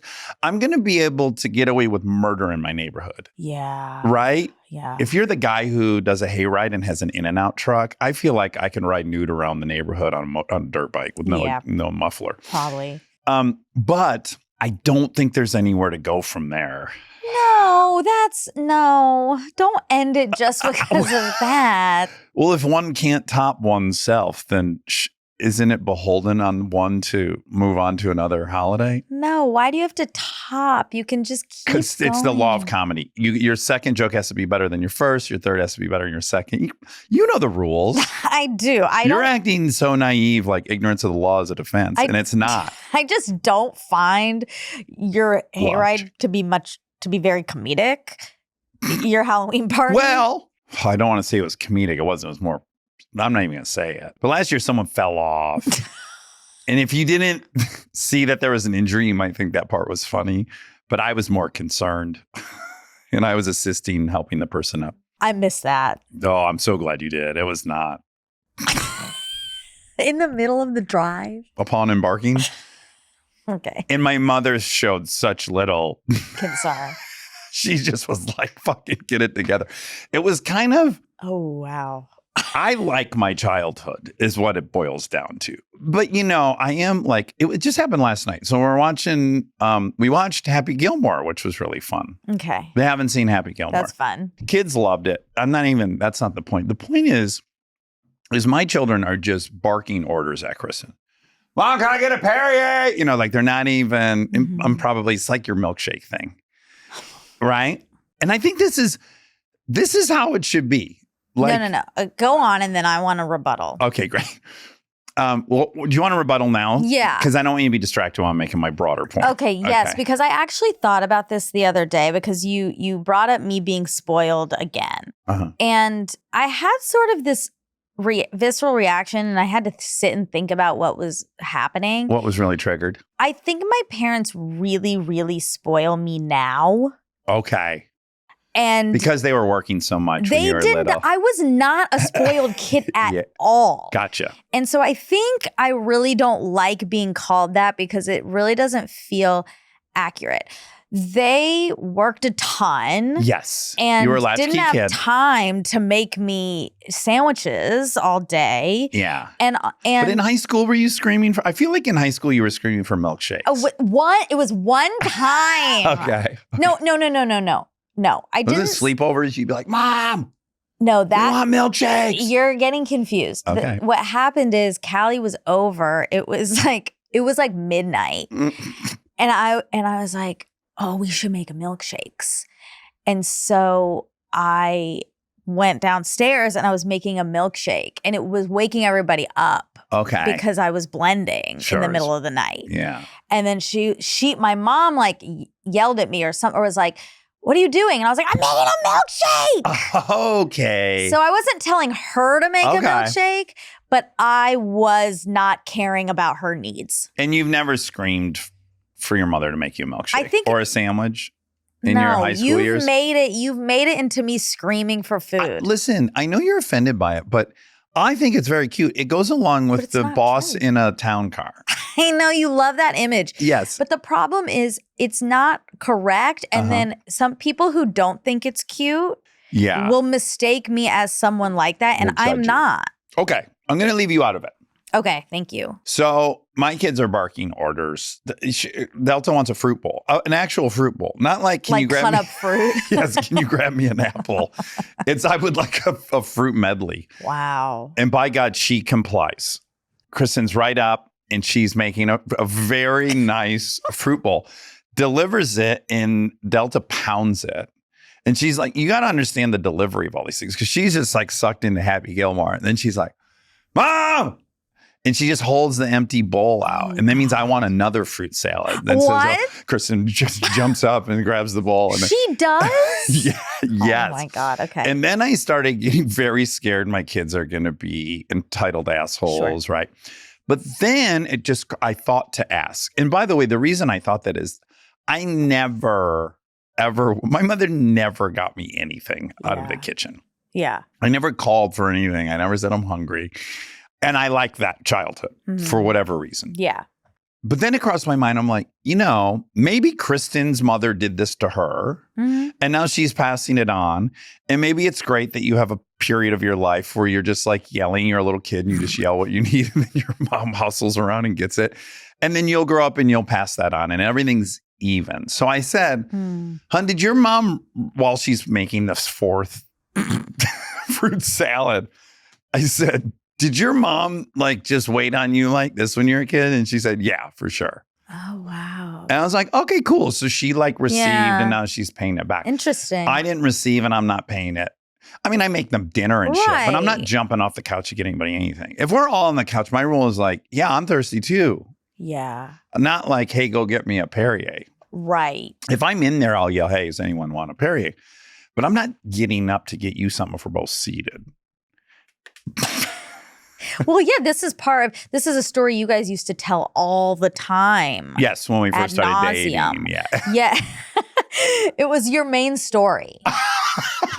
It was. And it made sense. It was like she asked you you guys were both watching TV. She asked you to get her a glass of water. Yeah. And you were really shaken by this. Yeah. And it's the same thing. But that was a main story. But I wonder how you interpret the story, because for me, that's a story about my own personal growth. It was a shift from thinking everyone's trying to take advantage of you to going, no, not everyone's trying to take advantage of you. And you can just do nice things for people. And it's not setting you up. It's not setting you up for a pattern of being abused. I think that is what it is. And for me, it was like a breakthrough moment of maybe trusting people. That is what I thought. Has that always been the message of that story to you? Yeah. But it's similar in this way where you just said, I'm not getting up. Yes, but I don't have the baggage of before where I'm like, oh, my kids think so 17 years ago, this situation, I would have had all this other stuff attached to them thinking I should get up and grab them stuff. Like, oh, they just think I'm here to serve them and they think and they just want me to. But I don't think any of those thoughts. I think they're benevolent and nice and generous, and they want something. They're going to give it a shot and scream if they can get it. And if they can't, then they'll get up and get it. It's not layered in all this mistrust of everyone's motives. Well, yeah. I mean, I think the parental relationship, that's much different with a kid and a parent. It is your job to provide for them, so taking advantage isn't really at play. I mean, it can be to an extent. Yeah, but I do think parents have chips on their shoulders about being disrespected. Like, we can call it all these different words, but I think in some way they all mean the same thing emotionally. So it's like taken for granted, disrespected. Yeah. And I'm not currently dealing with any of those feelings. Yeah. But I could imagine 17 years ago, again, I always say how grateful I am that I waited so long, but I don't know, maybe I would have had those feelings. Yeah, maybe 17 years ago. Okay. What are you most excited about for Austin? Well, I'm really excited to go to my vintage store. You love to shop in Austin. I do. There's a store I really like there, and I'm really excited to go. That's the main one. Okay. And foodies. Food, yummy foods. Yeah. What about you? Sprint race. Uh-huh. We're going to see the sprint race. Yeah, that's fun. At CODA. That'll be really fun. Yeah. And then Adam Grant's going to interview us on stage. I'm really excited for that. We're going to have dinner with Adam Grant on Wednesday at one of my favorite steakhouses. Yeah, I'm really excited. Where I had my infamous date with Matthew McConaughey. Uh-huh. Yeah. Yeah, just fun. I'll probably swim a few times in Bee Springs. While I'm at the vintage store? Yeah. Okay, we'll plan that accordingly. Now, I forgot what I was going to say. It was about Mary-Kate and Ashley. Wow. You think it's about Mary-Kate and Ashley? I do. You do? I think most things circle back to them. Oh, one thing that we are going to do to designate, we're going to wear necklaces with the initials. Smart. I think that'll help get it over the edge. Which one are you going to be? So I'm debating. Do you have a favorite? You don't have to say it out loud, but do you have a favorite? I actually don't. You don't, yeah. I mean, I think I should because you dated one, so I should pick her. Yeah, I've really vouched for one. Yes, exactly. Yeah. So I guess I'll pick her. Yeah. But I don't want to do that. Like, I like them both, and I think it's like me asking you to pick between Ben and Matt. You don't like that either, even though I know who you pick. No, I don't. Yeah. No, you don't. And I know who you pick from American. No, you don't. No, none of that's true. You and I are going to do a commercial unrelated to this podcast. Yeah, we are. I'm excited for that, too. Is any of your current shopping thing like, ooh, I just got some extra cashish I wasn't expecting? Like, do you feel like you have a little money to... No, I kind of forgot about that. That you are so funny about money. You're very, you know your value. Yes. And you're a hard bargainer. Yeah. Yeah. But then also you don't give a flying fuck. It's really funny. Yes, that is right. You never look again. You're not sure if you ever got any of it, but you... Yeah. When I am like negotiating, it is not... It's not about the money, really. I know. Ever. I know. Which I think probably makes it very difficult for the person I'm negotiating with. Right. Because it's really, really not about that. It is. It's about my value and my place, and that's it. And for me, it's just about the money. Right, I know. We're very different in that We are, way. yeah. It's one of our many differences. But I'm like, everything is, okay, I get this, that amount's for safety, and then I got to make X amount so I can do something fun. And buy something I want. It's not really fair for me to act like I don't have any of that, because I do. Like, I definitely do. Now that I have this like big expense, the house, that's changed. I mean, not changed, but you have to consider that. I have to think about money a lot and like where things are going and is there enough for this and this and this and you the know necklaces. Yeah, I think there is. But I'll just say I do stress out about it. You do. I do, and I can't say I don't want it. Like I do. Yeah. That would be lying. Yeah. But anyway, because of all these necklaces, I think I'm going to be Mary-Kate because Anna should probably be Ashley because of the A. Sure. Although it's not going to help people understand your costume. Why? Because they're going to see A and they're going to go, oh, Anna's wearing an A for Anna. And you're wearing an M for Monica. And I guess her middle name is Kristen. And we never realized that. Or Kelly. No. Monica Kelly Padman. Anna and I are going to be standing next to each other the whole night. We're not allowed to leave. Wow. Yeah. This is a commitment. What do you think, since you know one of them well, what do you think I could do in order to really make it clear?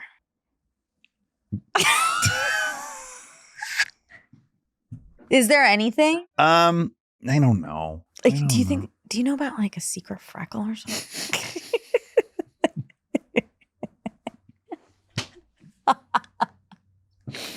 Also, it'd be no use. If I know about a secret freckle and then you put a secret freckle on your arm, no one will put two and two together because they don't know about the secret freckle. But I'll know, and it'll be like working from the outside in. Right. Like great acting. Oh, I can't wait. How would you feel? Here's a question, because I think I already know, because you've kind of alluded to it in when talking about whether you date an armchair or not. Mm-hmm.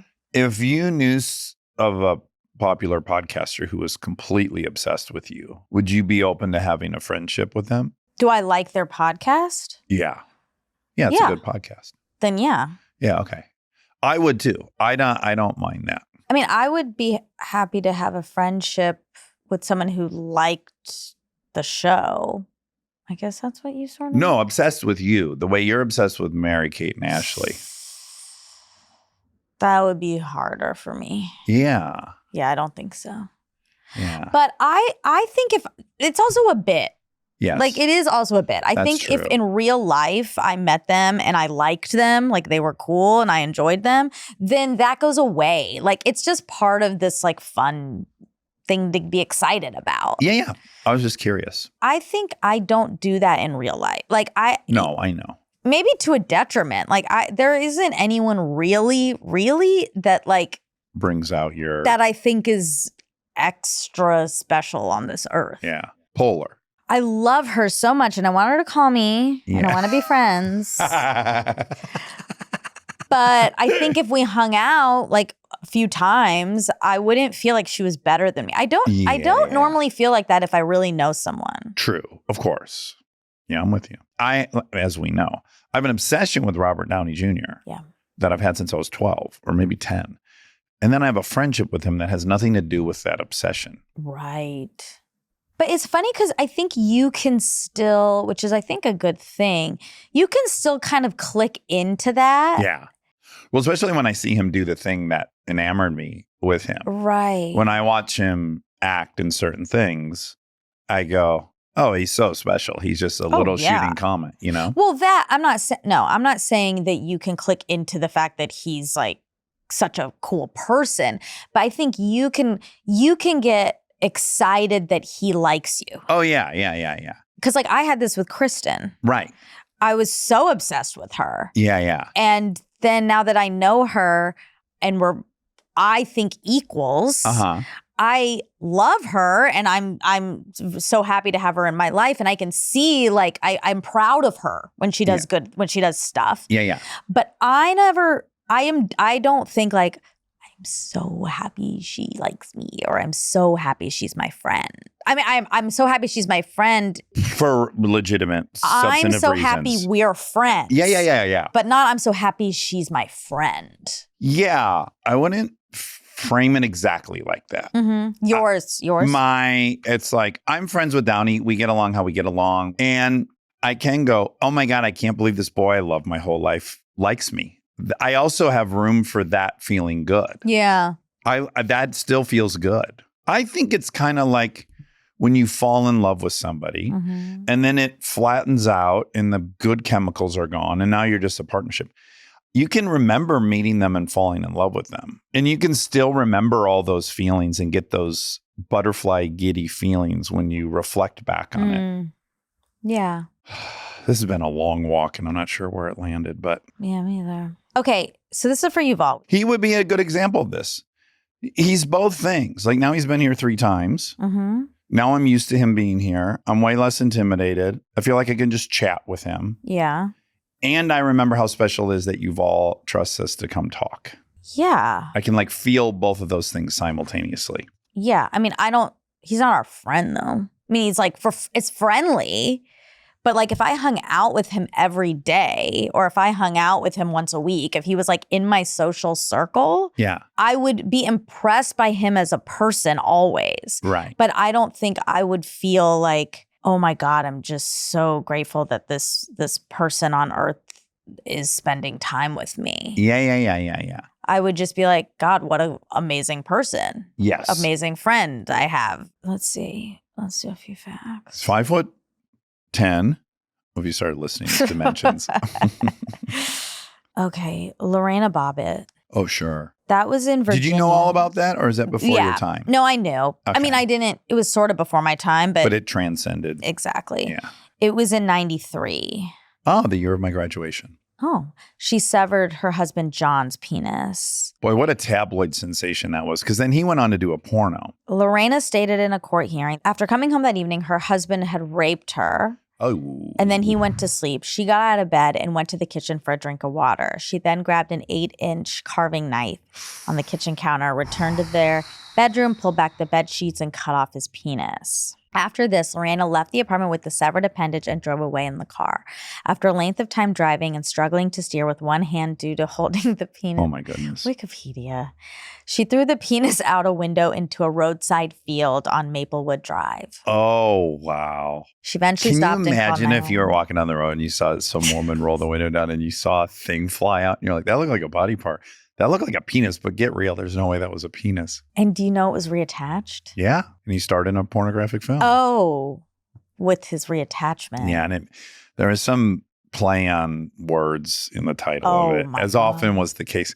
There was a whole era where they paid paid top dollar for famous people to be in pornos. Back when pornos sold VHSs and it was like an industry. Yeah. Yeah. And rentals, like with the Yeah. rental scene, Blockbuster. Yeah, it's kind of sad that went away because you'd get these fun, there was Screech was in a pornographic film. Yeah, it says he went on to star in 2. 2. Mhm. Oh my gosh. Wow, I didn't remember it was a rape. That's horrific. It and I'm is. glad she cut his penis off. Yeah, I know. But that's not a good course of action. I'm not recommending anyone else does that. But in this one case, I like it. Oh, I looked up the percentage of male pedophilia versus female. Oh, yeah. What was it? It says male perpetrators account for the vast majority of sexual crimes committed against children. Among convicted offenders, 0.4 to 4% are female. 10x window. That's interesting. And one literature review estimates that the ratio of male to female child molesters is 10 to 1. That sounds right. Now, let me ask you this. I don't know why this would be the case, but I'm just floating it. Do you think female perpetrators are underreported? Like, I wonder if you're less likely to chalk up what happened to that. Maybe. But I definitely accept it's 10 to 1 men. I've heard, I don't want to say a lot. I think I know about 4 dudes who have babysitter stories. Older babysitter stories that were female. But again, they're not reporting that. They're like, that's a fun memory of theirs. The babysitter The older preyed upon female babysitter boy? fooled around with the younger boy. Yeah. Interesting. How much older? Because sometimes young girls were babysitters Right. to like kids a year younger than them. Boy, I would be guessing at the detail. I don't want to guess. Should we call him? Yes. Get everyone on the line. Okay, he used the word lacuna a few times that I had never heard and I liked it. Yeah, lacuna. And it's an unfilled space or interval, a gap. The journal has filled a lacuna in Middle Eastern studies. Meaning there was no Middle Eastern studies and then they filled it in. It's not like it's understudied. It's like within female studies, there's an area that is not explored. Okay, there's a lacuna within it. Yeah. And I like that. And I thought maybe I'll use that word sometime. I've thought of that in terms of physicists. It's just like, I don't know who even tackles physics because to advance it at this point is so daunting. Yeah, I agree. I mean, the place we're already at, no one understands. Hold on. I'm still like reeling over this lazy river situation. I'm shocked. Why did that was a thing. I feel like I watched the 60 Minutes on how it was like a whole segment on colleges competing now for students and the amenities they're putting in there. Yeah. Maybe type in, is there any college with a lazy river? I know. That's Maybe we what just have the wrong college. College lazy river. Well, we're not going to be invited to ASU to do any lectures or anything between your bashing of their academic prowess and then now this misinformation about the lazy river. Well, I'm sorry. I'm sorry to Arizona State if you don't have a lazy river. I'm sorry you don't have one. Sure. Well, It's hot there. I know, but are they trying to be like, is the residence like right next door and it kind of goes through campus a little And bit? it is an official dorm. University of North Florida students can drift down a lazy river at the new Osprey Fountains residence house. Okay, so they have one. Yeah. I'm happy to take down University of North Florida. Okay. I'm happy to move on to that. I mean, this is all college students. You think they're hooking up on these inner tubes? Like people are I know, hand that's business my and stuff. exactly. Yeah. How could they resist? College kids are disgusting. Nighttime lazy river floats full Exactly. of Full activity. Full of spray. Send me back. Osprey. Yeah, I want a time machine, but it wouldn't work because it didn't exist when I was younger. True. Yeah. There's really no hack for this. I just don't ever get to be young on a lazy river No. at a college You need campus. to take a time machine to go back Mm-hmm. and then get in the Kidnap time my machine. young self. Yeah. Send me to here. Exactly. And send him to ASU. And then I stay back there or something.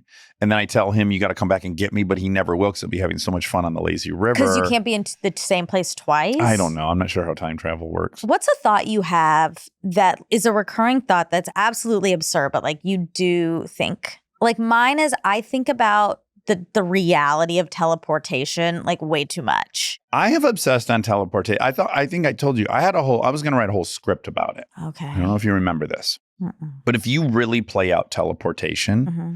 that single invention would destroy like 6 of our biggest 10 industries globally.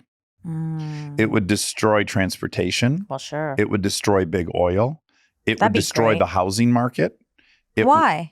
Because if you can live in Wyoming on 19 acres and work in Manhattan and eat dinner in San Francisco, you don't need to live in the highly densely populated area where the prices are so high. Well, it would just Everyone could live on 3 acres and be in a city whenever they wanted to and enjoying the amenities of the city. And just when they go home to peace and solitude. there's finite amount of space. So then it would just be that those places with a lot of space would be then the most coveted place. But the USA is extremely sparsely populated. It's not densely populated at all. 99% of the land in the US is completely empty. It's all in the middle of the coast. If you go to Wyoming, it's just wide fucking open.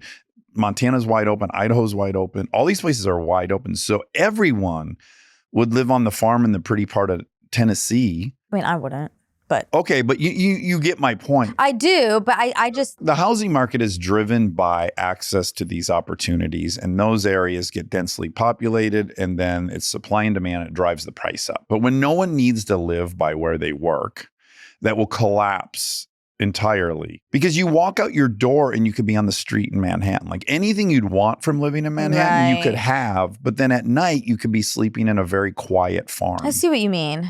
But then I just think I think it would just change where the country was densely populated.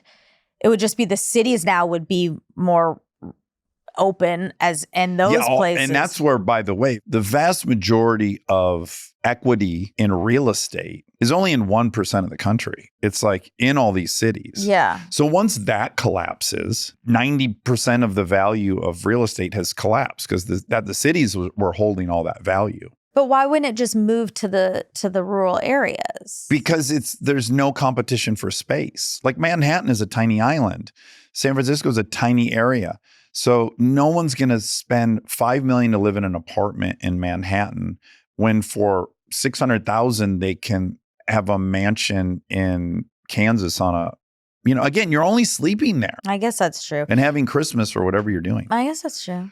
So anyways, my whole movie idea was if someone invented teleportation, you'd have trillions of dollars at risk. You'd have a lot of incentivized titans of industry to go kill that person and get rid of that technology. And so mine was kind of like a crime capery, trying to stay alive to deploy this technology when you have all this funding to get rid of it. Right. Airplanes, they're gone. The entire air Well, industry. yeah. I just want to go. And I'm there. It's great. It would collapse the entire world economy would collapse. I wonder what would happen to restaurants because it might change. It might make restaurants more because you could then go out to eat every Everyone night. could eat at Emily Burger. The line would be Yeah, impossible. That's what exactly. would be really fucked up. Well, no, because then you'd be like, well, I'll come back tomorrow. Like you wouldn't have to. You'd it's have not to so scarce. I Like, think I'm you'd on- have to schedule your eating for years in advance. Because now you have 330 million people that could eat at Emily Burger in Clinton Yeah, Hill. that's true. So they're all going to make reservations. So you're going to have to just have so many reservations all around the country. But think about it. Like, remember when I was in New York and I couldn't find a place to eat because it was Fashion Week and it was a mess. And I was just bopping around from place to place and everything was full. I guess it would be like that. But then I could be like, I guess I'll go to Paris. Yeah. Right now and Right. see what's in Paris. I think what would happen is I think these popular cities would be way too packed during the day. Because who on a weekend would not go to Paris and have a cup of coffee for breakfast? Know. Everyone would go. So these like world cities would just be completely clogged. Think about like immigration will have a new element to it. How? Yeah. How on earth? And then also I'm going to take a swim in St. Bart's in the afternoon. Like, I'll have You breakfast mean in Barton Paris. Springs? No, well, I'd probably go there too. But St. Bart's, I guess, has pretty water and stuff. Oh, I see. So I would have breakfast in Paris, and then I would go to St. Bart's and take a swim. Oh. And then your day would just be. And then for my exercise, I would do 6 miles on the Wall of China, Great Wall of China. No, you could fall. Remember that girl? I would go in the daytime. She was there at nighttime. Okay. Yeah. Anyways, it's a fun thought. Yeah, I do think about it a lot, like in a real way. But we talk about like how disruptive AI is going to be as a technology. But that teleporting thing, if you really think it through for hours and hours, it would be chaos. Yeah, I mean, really what it would be, which is just like every other technology and every other thing is like it's like space, like the elites would have access. It'd be expensive. Exactly. So Emily Burger, which already has a very expensive hamburger, the hamburger would be like $200 because it could be because they have the entire world's billionaires that now could eat there for lunch. All the billionaires want to go. Yeah, it would be like a billionaire's game. It would. And would cause even more unrest and more disparity. Yeah. Oh, but I want to go to Paris right now so bad. Okay. All right. All right. That's I love it. you. Love you.